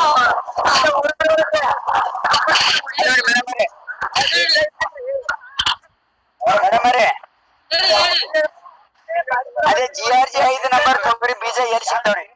BC ಫಾರ್ಮ್ ಮಂಡ್ಯದಲ್ಲಿ ಸಿಗುತ್ತೆ. ಏನು ಕಾಳ ಉಪಯೋಗಿಸಲು ಬರ್ತಾವ್ರಿ? ಏನು ಗಾಳಿ ಕಾಳು ಆಗುತ್ತೆ, ಬೇಳೆನೂ ಆಗುತ್ತೆ, ಹಸಿ ತರಕಾರಿನೂ ಆಗುತ್ತೆ. ಹಸಿ ತರಕಾರಿನೂ ಆಗ್ತದ್ರಿ? ಹೌದು, ಹಸಿ ತರಕಾರಿನೂ ಮಾಡ್ಬೋದು ನೀವು, ಒಣಕಾಳು ಮಾಡ್ಕೋಬಹುದು, ಬೇಳೆನೂ ಮಾಡ್ಬೋದು. ಬೇಳೆಗೆ ಸೂಕ್ತವಾದ ತಳಿ. ಹೌದು, ನುಚ್ಚಾಗಲ್ಲ ಇದು. BRG5 ನುಚ್ಚಾಗಲ್ಲ, ಒಳ್ಳೆ ಬೇಳೆ ಆಗುತ್ತೆ. ಇಳುವರಿ ಎಷ್ಟು ಆಗ್ತದ್ರಿ ಮೇಡಮ್? ಇಳುವರಿ ಹೇಳ್ದೆ ಅಲ್ಲ ನಾನು, BRG5 6 ರಿಂದ 8 ಕ್ವಿಂಟಾಲ್ ಅಂತ ಫಸ್ಟ್ ಹೇಳ್ದೆ ಅನ್ಸುತ್ತೆ ನೋಡಿ. ಎಕರೆ ಹೌದು, 1 ಎಕರೆಗೆ ನೀವು ಪೂರ್ಣ ಬೆಳೆ ಬೆಳಿತೀರ ಅನ್ನೋದಾದ್ರೆ 6 ಕ್ವಿಂಟಲ್ ಸಿಗುತ್ತೆ ನಿಮ್ಗೆ ಪೂರ್ಣ ಬೆಳೆ. ನೀವು ಕೂಲಿ ಬೆಳೆನೂ ಆಗ್ತದ್ರಿ? ಯಾವ ಊರು ನಿಮ್ದು? ನಮ್ದು ಗುಲ್ಬರ್ಗ ತಾಲೂಕು ಬೆಳ್ಕೊಂಡಾರ. ಗುಲ್ಬರ್ಗ ಆಗುತ್ತೆ ಬೆಳಿಬಹುದು. BRG5 ಇಡೀ ಬೆಳೆ ಬೆಳೀತಾರೆ, ಇಡೀ ಬೆಳೆನೇ ಬೆಳೀತಾರೆ. ಪೂರ್ಣ ಬೆಳೆ. ಮಿಶ್ರ ಬೆಳೆ ಈ ಕಡೆ ಬೆಳೀತಾರೆ, ನಾವು ಸೌತ್ ಅಲ್ಲಿ ಸ್ವಲ್ಪ ಮಿಶ್ರ ಬೆಳೆಯಾಗಿ ಯೂಸ್ ಮಾಡ್ತಾರೆ. ನಿಮ್ ಕಡೆ ಎಕರೆ ಗಟ್ಲೆ ಹಾಕ್ತಾರಲ್ಲ, ಬೆಳಿಬಹುದು. ಹೌದ್ರಿ, ನಮ್ಮ ಎಕರೆ ಗಟ್ಲೆ ಹಾಕಿರ್ತೀವಿ. ಒಂದ್ ಹೆಸರು ಬೆಳೆನೂ ಮಾಡ್ತೀವಿ, ತೊಗರಿನೂ ಬಿಡ್ತೇವ್ರಿ. ಹೌದು ಇದು ತುಂಬಾ ಉತ್ತಮವಾದ ತಳಿ ಇದು. ಬಿಸಿ ಎಷ್ಟು ತಿಂದು ಬೆಳೀರಿ? ಗುಲ್ಬರ್ಗದಲ್ಲಿ ನೀವು KSSC ಕೇಳ್ಬೇಕು, ಕರ್ನಾಟಕ ಸ್ಟೇಟ್ ಸೀಡ್ ಕಾರ್ಪೊರೇಷನ್. ಅಲ್ಲಿ ಕೇಳ್ಬೇಕು ನಿಮ್ಗೆ. ಇದು 180 ದಿನ ಬೆಳೀರಿ, 160 ದಿನದ ಎಷ್ಟು? 95ರಿಂದ 105 ದಿನದವರೆಗೂ ಬರುತ್ತೆ. ಯೂಶಲಿ ಕಾಯಿ ಎಲ್ಲ ನಿಮ್ಗೆ 85 ದಿನಕ್ಕೆಲ್ಲ ಕಾಯಿ ಸಿಗುತ್ತೆ ಇದು.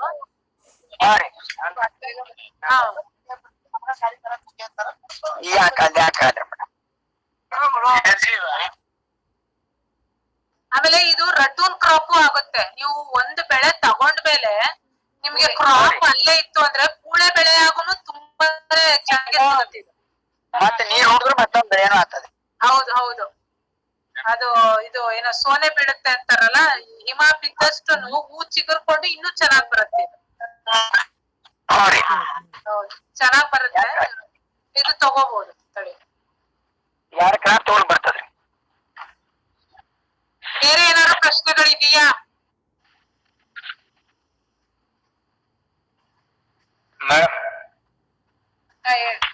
ಹೇಳಿ.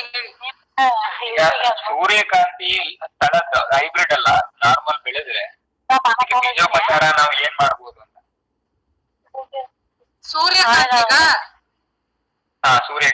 ಸೂರ್ಯಕಾಂತಿಗೆ ಬೆಸ್ಟ್ ಸೀಡ್ ಟ್ರೀಟ್ಮೆಂಟ್ ಅಂತ ಅಂದ್ರೆ ನೀವು ಟ್ರೈಕೋಡರ್ಮಾ ಸೀಡ್ ಟ್ರೀಟ್ಮೆಂಟ್ ನೀವು ಆರ್ಗ್ಯಾನಿಕ್ ಮಾಡ್ತೀನಿ ಅನ್ನೋದಾದ್ರೆ, ಇಲ್ಲ ಅಂದ್ರೆ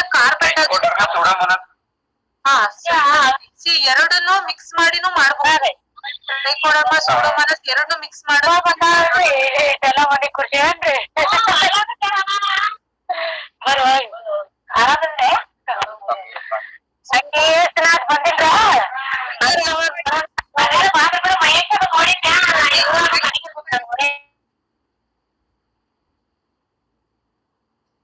ಮೈಕ್ ಆಫ್ ಮಾಡ್ರಿ.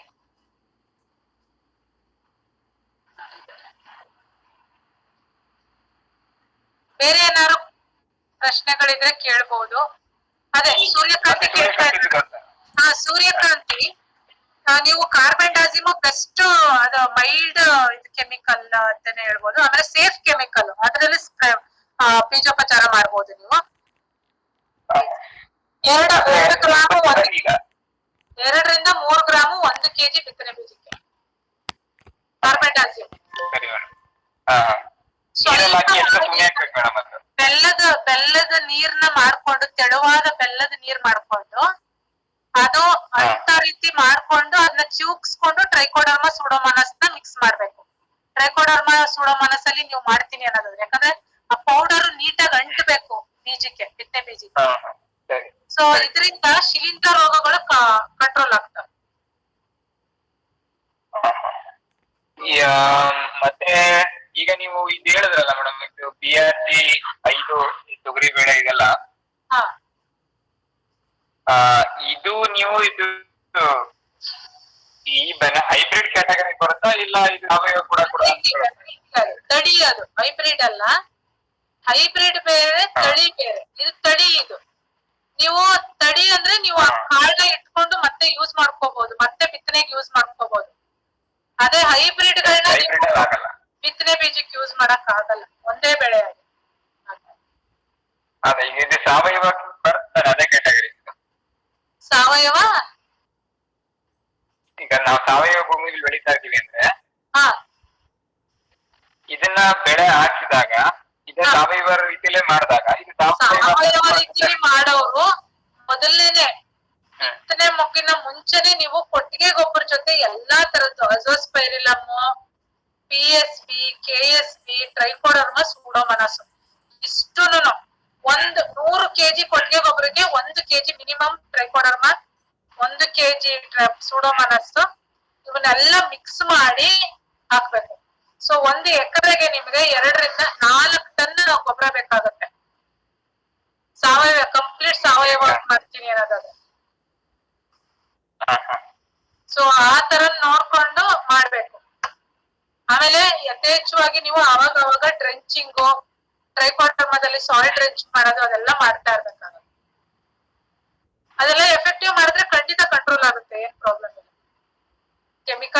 ಮತ್ತೆ ಇದು ಸೂರ್ಯಕಾಂತಿ ಇನ್ನೊಂದ್ ಮೆಥಡ್ ಹೇಳಿ, ಟ್ರೈಕೋಡರ್ಮಾ ಸುಡೋಮೋನಸ್ ಬಿಟ್ಟು ಇನ್ನೊಂದ್ ಏನೋ ಮೆಥಡ್ ಹೇಳಿದ್ರಲ್ಲ. ಕಾರ್ಬೆಂಡಾಜಿಮ್ 2 ಗ್ರಾಮ್ 1 kg ಬಿತ್ತನೆ ಬೀಜಕ್ಕೆ. ಇದಕ್ಕೂ ಬೆಲ್ಲದ ನೀರಲ್ಲಿ ಮಿಕ್ಸ್ ಮಾಡ್ಬೇಕು ಇದನ್ನ? ಇಲ್ಲ ಅದು ನೀರಲ್ಲೇ ಮಿಕ್ಸ್ ಆಗುತ್ತೆ. ಅಂದ್ರೆ ಎಷ್ಟೊತ್ತು ಉನಿ ಹಾಕ್ಬೇಕು ಮೇಡಮ್ ನೀರಲ್ಲಿ? ಅದು ಬಿತ್ತನೆಗಿನ ನೀವು ಒಂದ್ ಅರ್ಧ ಗಂಟೆ ನೆನೆಸಿದ್ರು ಸಾಕು. ಕೆಮಿಕಲ್ ಮೆಥಡ್ ಅಲ್ಲಿ. ಈ ಟ್ರೈಕೋಡರ್ಮಾದಲ್ಲಾದ್ರೆ ನೀವು ರಾತ್ರಿ ಹೊತ್ತು ಲೇಪನ ಮಾಡಿ ನೆರಳಲ್ಲಿ ಒಣಗಿಸಿ ಬೆಳಿಗ್ಗೆ ಬಿತ್ತನೆ ಮಾಡ್ಬೇಕು. ಈ ಕಾರ್ಬೆಂಡಾಜಿಮ್ ಮೆಥಡ್ ಆದ್ರೆ ನೀವು ಅರ್ಧ ಗಂಟೆ ಮುಂಚೆ ಅದನ್ನ ಇದು ಮಿಕ್ಸ್ ಮಾಡಿ ಆಮೇಲೆ ಬಿತ್ತನೆ ಮಾಡಿದ್ರೆ ಸಾಕು. Chemical method. ಇದ್ರಲ್ಲಿ ಬರೀ ರೋಗ ನಿರೋಧಕನೇ ಕಂಟ್ರೋಲ್ ಆಗುತ್ತಾ, ಇಲ್ಲ ಇಳುವರಿ ಏನಾದ್ರು ಸ್ವಲ್ಪ ಕಾಣುತ್ತಾ? ರೋಗಗಳು ಕಂಟ್ರೋಲ್ ಆಗುತ್ತೆ, ಇಳುವರಿ ಹೆಚ್ಚಾಗುತ್ತೆ ಅಂತಲ್ಲ. ರೋಗ ಕಮ್ಮಿ ಆದ್ರೆ ಆಟೋಮೆಟಿಕ್ ಆಗಿ ಇಳುವರಿ ಮೇಲೆ ಅದು ಎಫೆಕ್ಟ್ ಇರುತ್ತಲ್ವಾ? ಇಳುವರಿ ಹೆಚ್ಚಾಗುತ್ತೆ. ಅದೇ ಪ್ರಿಕಾಷನರಿ ಮೆಥಡ್ ತುಂಬಾ ಇಂಪಾರ್ಟೆಂಟ್. ಯಾಕಂದ್ರೆ ಈಗ ಮಳೆ ಆಗ್ತಾ ಇರೋದ್ರಿಂದ ಎಲ್ಲ ಡಾರ್ಮೆಂಟ್ ಸ್ಟೇಜ್ ಅಲ್ಲಿ ಇದ್ದ ಫಂಗಸ್ ಗಳೆಲ್ಲ ಈಗ ಸ್ವಲ್ಪ ಫಂಗಲ್ ಇನ್ಫೆಕ್ಷನ್ಸ್ ಆಗುತ್ತೆ. ಎಸ್ಪೆಷಲಿ ಟೊಮ್ಯಾಟೊ ಆಗಿರ್ಬೋದು, ಈ ಮಣ್ಣಿಂದ ಹರಡುವಂತ ಶಿಲೀಂಧ್ರ ರೋಗಗಳು ಅವೆಲ್ಲ ಜಾಸ್ತಿ ಆಗ್ತವೆ. ಆದಷ್ಟು ನೆಕ್ಸ್ಟ್ ಬಿತ್ತನೆ ಮಾಡೋರು ಎಲ್ಲ ಬೀಜೋಪಚಾರ ಮಾಡೋದು ತುಂಬಾ ಉಪಯುಕ್ತ. ಮೆಟರೈಸಿಯಂ ಏನಕ್ಕೆ ಯೂಸ್ ಮಾಡ್ತಾರೆ? ಮೆಟರೈಸಿಯಂ ನಿಮಗೆ ಮಣ್ಣಿನಲ್ಲಿ ಒದಗಿರುವಂತ ಈ ಗೊಣ್ಣೆ ಹುಳುಗಳು ಅಂತಾರೆ ಗೊತ್ತಾ? ರೂಟ್ ಗ್ರಬ್ಸ್ ಹುಳಗಳಿರ್ತವೆ. ಗ್ರಬ್ಸ್ ಗೊಣ್ಣೆ ಹುಳುಗಳಂತ ಬಿಳಿ ಹುಳಗಳಿರ್ತವೆ. ನಿಮ್ಮ ಈ ಕೊಟ್ಟಿಗೆ ಗೊಬ್ಬರದಲ್ಲೆಲ್ಲ ಸಿಗ್ತವೆ, ಗೊತ್ತಿದ್ಯಾ? ನೋಡಿದೀನಿ. ಗೊಣ್ಣೆ ಹುಳುಗಳು ಅಂತ ಈ ಕೊಟ್ಟಿಗೆ ಗೊಬ್ಬರದಲ್ಲೆಲ್ಲ ಇರುತ್ತೆ. ಅದನ್ನ ಕಂಟ್ರೋಲ್ ಮಾಡ್ಬೇಕು ಅಂತ ಅಂದ್ರೆ ನೀವು ಮೆಟರೈಸಿಯಂ ನ ಯೂಸ್ ಮಾಡ್ಬೇಕು. Metarhizium, trichoderma, Pseudomonas, phosphorus solubiliser ಇವನ್ನೆಲ್ಲ ಮಿಕ್ಸ್ ಮಾಡಿ ಮಣ್ಣಿಗೆ ಸೇರಿಸ್ಬೋದು. ಯಾವ್ದ್ರಿಂದನೂ ಯಾವ್ದಕ್ಕೆ ನೆಗೆಟಿವ್ ಎಫೆಕ್ಟ್ ಆಗಲ್ಲ. ಅಂದ್ರೆ ಟ್ರೈಕೋಡರ್ಮಾ ಮೆಟರೈಸಿಯಂ ನ ತಿನ್ನಲ್ಲ, ಮೆಟರೈಸಿಯಂ ಟ್ರೈಕೋಡರ್ಮಾ ತಿನ್ನಲ್ಲ. ಅವುಗಳದ್ದು ಏನೇನ್ ಆಕ್ಷನ್ ಇದೆ ಅದನ್ನ ಮಾಡ್ಕೊಂತ ಹೋಗ್ತಾವ. ಯಾವ್ದನ್ ಬೇಕಾದ್ರೂ ಮಿಕ್ಸ್ ಮಾಡಿ ಹಾಕ್ಬೋದು. ಮೆಟ್ರೈಸಿಯಮ್ ನಿಮ್ಗೆ ಲಿಕ್ವಿಡ್ ಫಾರ್ಮುಲೇಷನ್ ಅಲ್ಲೂ ಸಿಗುತ್ತೆ, ಸ್ಪ್ರೇನು ಸದಾ ಮಾಡ್ಬೋದು.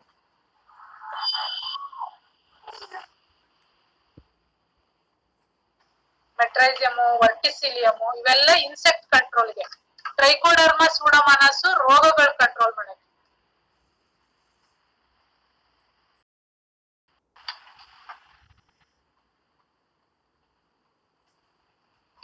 ಗೀತಾ ಪಾಟೀಲ್ ಅವರು ಏನೋ ಕೇಳ್ತೀರಾ? ಕೇಳಿ. ಗೀತಾ ಪಾಟೀಲ್, ಶ್ರುತಿ ಅಮ್ಮನಹಳ್ಳಿ, ವಿನೋದ್ ಎಂ ಕೇಳಿ. ಪ್ರಶ್ನೆಗಳಿದ್ರೆ ಕೇಳಿ. ಅನ್ಮ್ಯೂಟ್ ಮಾಡಿ. ಮ್ಯೂಟ್ ಆಗಿದೆ ನಿಮ್ ಸ್ಪೀಕರ್. ಸ್ಪೀಕರ್ ಆನ್ ಮಾಡಿ ಕೇಳಿ ವಿನೋದ್ ಅವ್ರೆ.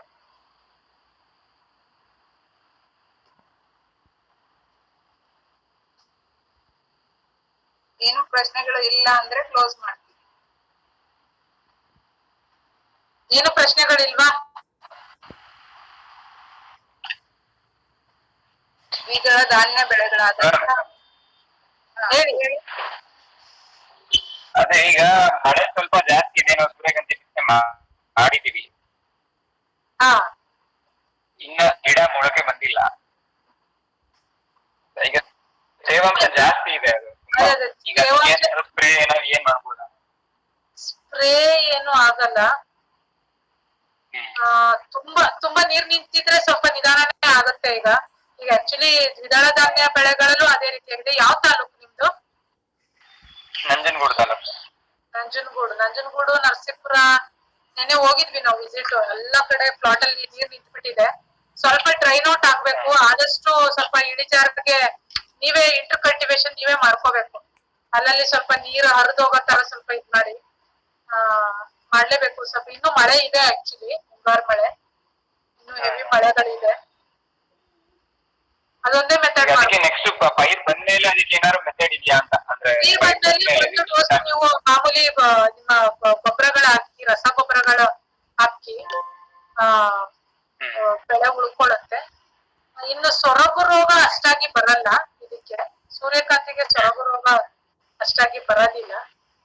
ಸೊ ಬಟ್ ಇದು ಅದೇ ಬಿತ್ತನೆ ಮೊಳಕೆ ಹೊಡೆಯೋದೇ ಸ್ವಲ್ಪ ಪ್ರಾಬ್ಲಮ್ ಆಗುತ್ತೆ. ಮೊಳಕೆ ಹೊಡೆಯೋದೇ ಅತಿಯಾದ ನೀರಿಗೆ ಸ್ವಲ್ಪ ಮೊಳಕೆ ಹೊಡೆಯೋದು ಪ್ರಾಬ್ಲಮ್ ಆಗುತ್ತೆ. ಟಿ ನರಸೀಪುರ ಎಲ್ಲ ಚೆನ್ನಾಗ್ ಬರ್ತಿದೆ. ಅಲ್ಲಿ ಹೊರಳಹಳ್ಳಿ ಭಾಗದಲ್ಲೆಲ್ಲ ತುಂಬಾ ಬೆಳೀತಾರೆ ಚೆನ್ನಾಗಿ, ಅಲ್ಲೆಲ್ಲ ಚೆನ್ನಾಗಿ ಇರುತ್ತೆ. ನಮ್ದೇ ತಳಿ ಕೊಟ್ಟಿದೀವಿ ಆಕ್ಚುಲಿ, KBSH 44 ಅಂತ ಚೆನ್ನಾಗ್ ಬರ್ತಾ ಇದೆ ನೋಡಿ. ಅದು ಲೋಕಲ್ ಮೇಡಮ್ ಅದು ಇಲ್ಲ, ನಮ್ಮ ಹೈಬ್ರಿಡ್ ತಳಿ, ನಮ್ಮ ಹೌದು KBSH. ಗಂಗಾ ಕಾವೇರಿ ಹಾಕಿರೋದು hybrid ಹಾ ಅಲ್ಲಿ. ಹಾ, ಗಂಗಾ ಕಾವೇರಿ seeds. ಈಗ ನಿಮ್ದು ಇದು ಸಬ್ಸಿಡಿ ಇದೆಯಾ ಮೇಡಮ್ ನಿಮ್ದು ಅದು ಬೀಜಗಳಿಗೆ? ಇಲ್ಲ ಇಲ್ಲ, ನಾವು ಟ್ರಯಲ್ಸ್ಗೆ ಫ್ರೀ ಆಗಿ ಕೊಟ್ಟು ಅಲ್ಲಿ ಟ್ರಯಲ್ ಮಾಡೋದಕ್ಕೆ ಕೊಟ್ಟಿರೋದು. ಸಬ್ಸಿಡಿ ನಮ್ಮಲ್ಲಿಲ್ಲ, ನೀವು ಇಲಾಖೆಗಳಲ್ಲಿ ಕೇಳಬೇಕು. ರೈತ ಸಂಪರ್ಕ ಕೇಂದ್ರಗಳು ಇಲ್ಲಿ ಆಕ್ಚುಲಿ ಈ ಸರಿ ಸೋಸ್ಲೆ ಯಾವ್ದು ಮೇಡಮ್ RSK? ಸೋಸ್ಲೆ RSK ಇದೆಲ್ಲ. ಹಾ, ಸೋಸ್ಲೆ RSKಲಿ ಆಕ್ಚುಲಿ ಸೂರ್ಯಕಾಂತಿನೇ ತರಿಸಿದಾರಂತೆ ಅಂತ ರೈತರು ಹೇಳ್ತಿದ್ರು. ಅಂದ್ರೆ ಆ ಭಾಗದಲ್ಲಿ ಸೂರ್ಯಕಾಂತಿ ಹೆಚ್ಚಿಗೆ ಬೆಳೀತಾರೆ. ಸೊ ನೀವು ರೈತ ಸಂಪರ್ಕ ಕೇಂದ್ರಗಳಿಗೆ ಹೋಗ್ಬಿಟ್ಟು ನೀವು ಒಂದು ಇದು ಕೊಡ್ಬೇಕು, ನಮ್ಮಲ್ಲಿ ಇಷ್ಟು ಏರಿಯಾ ಇದೆ, ನಮ್ಗೆ ಸೂರ್ಯಕಾಂತಿ ಬಿತ್ತನೆ ಬೀಜ ಇದ್ ಮಾಡ್ಕೊಡಿ ಅಂತ. ಸೊ ನಾವು ಟ್ರಯಲ್ ಕೊಡ್ತೀವಿ, ಯೂನಿವರ್ಸಿಟಿ ಅವ್ರು ಅಷ್ಟೇನೆ. ಟ್ರಯಲ್ಗೆ ಫ್ರೀ ಆಗಿ ಕೊಡ್ತೀವಿ, ಇಷ್ಟು ಎಕರೆ ಟ್ರಯಲ್ ಅಂತ ಇರುತ್ತೆ. ಬಟ್ ನೀವು ರೈತ ಸಂಪರ್ಕ ಕೇಂದ್ರಗಳಲ್ಲಿ ಈಗ ನಾವು ವಿಚಾರಿಸಬಹುದಲ್ಲ ಮೇಡಮ್, ನಮ್ಮ ನಂಜನಗೂಡು ಬರುತ್ತೆ ನಮ್ಗೆ. ನೀವ್ಗೆ ಸೀಡ್ಸ್ ನಿಮ್ಗೆ GKVK ಸಿಗುತ್ತೆ, ಬಟ್ ಅಲ್ಲಿ ಸಬ್ಸಿಡಿಗೆ ಸಿಗಲ್ಲ ನಿಮ್ಗೆ. ಫುಲ್ ರೇಟ್ ಮಾಮೂಲಿ ಏನ್ ರೇಟ್ ಇದೆ, ಯೂನಿವರ್ಸಿಟಿ ರೇಟ್ ಏನಿದೆ ಅಷ್ಟೇ ಕೊಟ್ಟು ತರಬೇಕಾಗುತ್ತೆ ಹೈಬ್ರಿಡ್ಸ್. ಸರಿ ಸರಿ ಮೇಡಮ್, ಹಂಗಾದ್ರೆ ವಿಚಾರಿಸ್ತೀನಿ. ಹಾ, ಚೆನ್ನಾಗಿದೆ. KBSH 44, 88 ಎಲ್ಲ ತುಂಬಾ ಒಳ್ಳೆ ತಳಿಗಳು, ಒಳ್ಳೆ ಇಳುವರಿ ಕೊಡಂತ ತಳಿಗಳು. ಶೀತಾಂಶ ತಡೆಯುತ್ತೆ ಮೇಡಮ್, ಏನ್ ಹೇಳಿ? ಸ್ವಲ್ಪ ಶೀತಾಂಶ ಸ್ವಲ್ಪ ಹೌದು ಹೌದು ಹೌದು ತಡ್ಕೊಳಲ್ಲ. ಹೌದು, ಹೈಬ್ರಿಡ್ಸ್ ಉಳ್ಕೊಳ್ತವೆ. ಸರಿ ಸರಿ, ಏನ್ ಈಲ್ಡ್ ಏನಿದೆ ಮೇಡಮ್ ಇವ್ರದ್ದು? ನಾನು ಅದು ಸರಿಯಾಗಿ ಕರೆಕ್ಟ್ ಆಗಿ ನೋಡ್ಕೊಂಡ್ ಬಂದಿಲ್ಲ. ನಾನು ನಂದು ನಂಬರ್ ಹಾಕ್ತೀನಿ, ನನ್ನ ನಂಬರ್ಗೆ ನೀವು ವಾಟ್ಸಪ್ ಮಾಡಿ, ನಾನು ತಿಳ್ಕೊಂಡು ಹೇಳ್ತೀನಿ. ಸರಿ ಸರಿ ಮೇಡಮ್.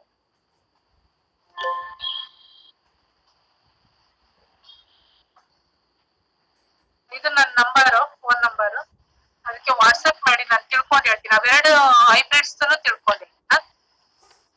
ಸರಿ ಸರಿ ಮೇಡಮ್. ಇಲ್ಲ ನಿಮ್ಗೆ ವೆಬ್ಸೈಟ್ ಅಲ್ಲಿ, ನಮ್ಮ university website, university of agriculture sciences Bangalore, ಅದರಲ್ಲಿ ಪ್ಯಾಕೇಜ್ ಆಫ್ ಪ್ರಾಕ್ಟೀಸ್ ಸಿಗುತ್ತೆ ನಿಮ್ಗೆ. ಬೇಸಾಯ ಕ್ರಮಗಳು ಅಂತ ಒಂದು PDF ಫೈಲ್ ಸಿಗುತ್ತೆ, ಅದ್ರಲ್ಲಿ ನಿಮ್ಗೆ ಎಲ್ಲಾ ತಳಿಗಳದ್ದು ವಿವರಣೆ ಸಿಗುತ್ತೆ.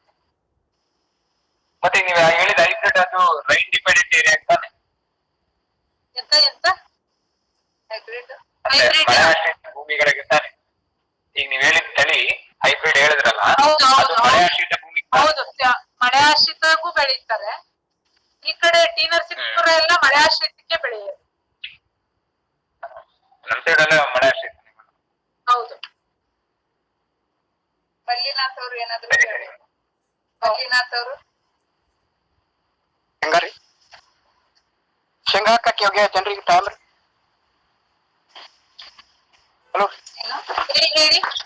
ಶೇಂಗಾ ಹಾಕವ್ರಿದ್ದೀರಿ, ಶೇಂಗಾ ತಳಿ ಎಣ್ಣೆ ಬೀಜ ತೆಗ್ಯಾಕ್ರಿ. ಯಾವ ತಾಲೂಕು ನಿಮ್ದು? ಜಮಖಂಡಿ ತಾಲೂಕು ರೀ, ಜಮಖಂಡಿ ಹೋಬಳಿ ರೀ. ಅಲ್ಲಿ ರೈತ ಸಂಪರ್ಕ ಕೇಂದ್ರದಲ್ಲಿ ಯಾವ್ದು ಸಿಗುತ್ತೆ ನೋಡಿ. ಯಾವ್ದು ಇನ್ನ ಬೀಜ ಬಂದಿಲ್ರಿ, ಸೋಮವಾರ ಬರ್ತಾವ ಮಂಗಳವಾರ ಬರ್ತಾವ ಅಂತ ಬೀಜ ಯಾವ ಇಲ್ರಿ, ಇಲ್ಲ ಉದ್ದ ಇಲ್ರಿ. ಅಲ್ಲ ಈಗ ಮುಂಗಾರು ಈಗ ಸ್ಟಾರ್ಟ್ ಆಗಿದೆ, ಈಗ ತರಿಸ್ತಾರೆ.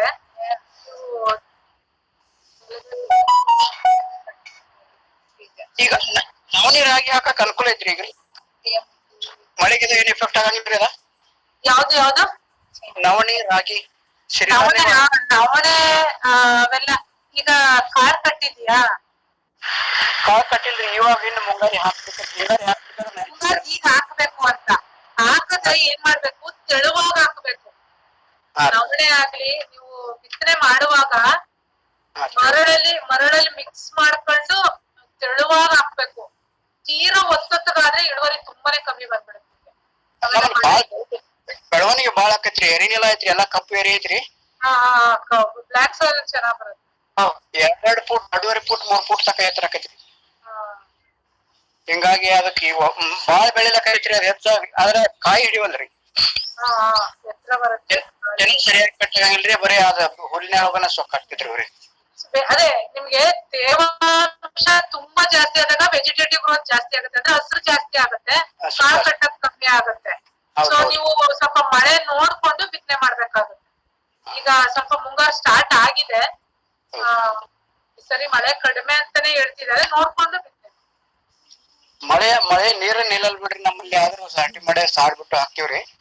ಆದ್ರೆ ಬೆಳವಣಿಗೆ ಬಾಳ ಜಾಸ್ತಿ ಆಗ್ತಾವ್ರಿ. ಎಲ್ಲಾ ಸಾವಯವದಾಗ ಬೆಳಿತೀವ್ರಿ, ಕೆಮಿಕಲ್ಸ್ ಯಾವ್ದು ಉಪಯೋಗ ಮಾಡಂಗಿಲ್ರಿ. 24 ವರ್ಷ ಆತ್ರಿ.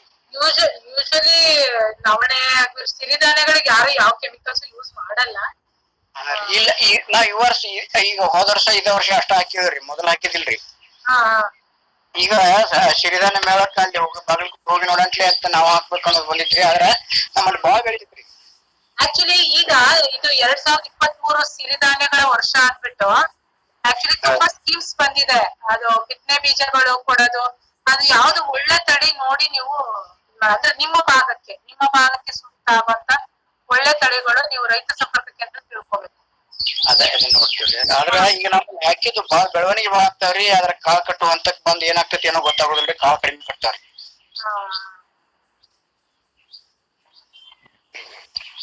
ಅದಕ್ಕೆ ಮೇನ್ ಆಗಿ ಬರೋದು ಅಂದ್ರೆ ಅದೊಂದು ಸ್ಟೆಂಬೋರರ್ ಒಂದ್ ಬರುತ್ತೆ, ಇದು ಹುಳಗಳು. ಆಮೇಲೆ ಇನ್ನೊಂದು ಅದೇ ತೆನೆ ಎಲ್ಲ ತಿನ್ನುವಂತ ಹುಳ ಬರುತ್ತೆ, ತೆನೆ ಹುಳು ಅಂದ್ಬಿಟ್ಟು. ಅದ್ ಬಿಟ್ರೆ ರೋಗಗಳು ಅದು ಆದಷ್ಟು ಕಮ್ಮಿನೇ ಹೇಳ್ಬೇಕಂದ್ರೆ. ರೋಗ ಯಾವ್ದೇನ್ ಬರಂಗಿಲ್ರಿ, ಅದು ಕಮ್ಮಿ ಐತ್ರಿ. ಆದ್ರೂ ಸಹಿತ ಅಂದ್ರೆ ತುಕ್ಕು ರೋಗ ಒಂದ್ ಬರುತ್ತೆ ಬಿಟ್ರೆ ಇನ್ ಯಾವ್ದು ಅಷ್ಟು ಬರೋದಿಲ್ಲ ಮುಂಗಾರಲ್ಲಿ. ಸಿರಿಧಾನ್ಯಗಳಿಗೆ ಕಂಟ್ರೋಲ್ ಮಾಡ್ಕೋಬಹುದು. ನೀವು ಸಾವಯವದಲ್ಲಿ ಬೆಳೆಯೋರು ಅಂತಿರಲ್ಲ, ಆಕ್ಚುಲಿ ಯಾರು ಕೆಮಿಕಲ್ಸ್ ಅಷ್ಟ ಏನ್ ಯೂಸ್ ಮಾಡಲ್ಲ ಸಿರಿಧಾನ್ಯ. ಕಬ್ಬಿಗೆ ಸಹಿತ ನಾವು ಯಾವ್ದೇ ತರದ ಕೆಮಿಕಲ್ಸ್ ಉಪಯೋಗ ಮಾಡಂಗಿಲ್ರಿ. 98 ಹಿಡಿದು ನಾವು ಸಾವಯವ ಮಾಡ್ಕೊತಿದೀವ್ರಿ. ಇಲ್ಲಿ ಮಾಡ್ತೀವ್ರಿ, ಏನ್ ಫ್ಯಾಕ್ಟ್ರಿಗೆ ಹಾಕಂಗಿಲ್ರಿ, ಏನಿಲ್ಲ. ಈಗ ಅದಕ್ಕ ಶೇಂಗಾ ಹಾಕಿ ಎಣ್ಣೆ ಅದು ಮಾಡ್ಬೇಕಂತ ಮಾಡಿವ್ರಿ. ಆಯಿಲ್ ಮಿಲ್ ಒಂದ್ ಚಾಲು ಮಾಡಿದ್ವಿ ವರ್ಷ.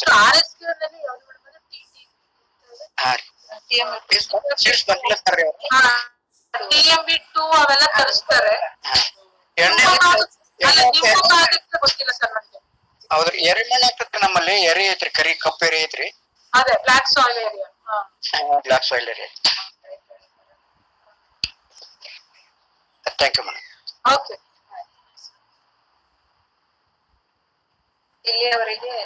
ಇಲ್ಲಿಯವರೆಗೆ ದ್ವಿದಳ ಧಾನ್ಯದ ಬೆಳೆಗಳಾದಂತಹ ತೊಗರಿ, ಆಮೇಲೆ ಇದು ಉದ್ದು, ಅಲಸಂದಿ, ಆಮೇಲೆ ಕಡಲೆ ಬೆಳೆಗಳ ಬಗ್ಗೆ, ಹುರುಳಿ ಬೆಳೆಯ ಬಗ್ಗೆ ಎಲ್ಲರೂ ಅದ ಮೇಡಮ್ ಅವರು, ಪುಷ್ಪಾ ಮೇಡಮ್, ಕೀಟ ಮತ್ತು ರೋಗಗಳ ಬಗ್ಗೆ ಮತ್ತೆ ನಿರ್ವಹಣಾ ಕ್ರಮಗಳ ಬಗ್ಗೆ, ಆಮೇಲೆ ರೋಗ ನಿರೋಧಕ ತಳಿಗಳು, ಆಮೇಲೆ ಕೀಟಗಳ ಬಲೆಗಳು, ಫೆರಮೋನ್ ಟ್ರಾಪ್ಸ್ಗಳು, ಆಮೇಲೆ ಮುನ್ನೆಚ್ಚರಿಕೆ ಕ್ರಮಗಳ ಬಗ್ಗೆ ಎಲ್ಲ ಸವಿಸ್ತರವಾಗಿ ನಿಮಗೆ ತಿಳಿಸಿ ಹೇಳಿದ್ದಾರೆ.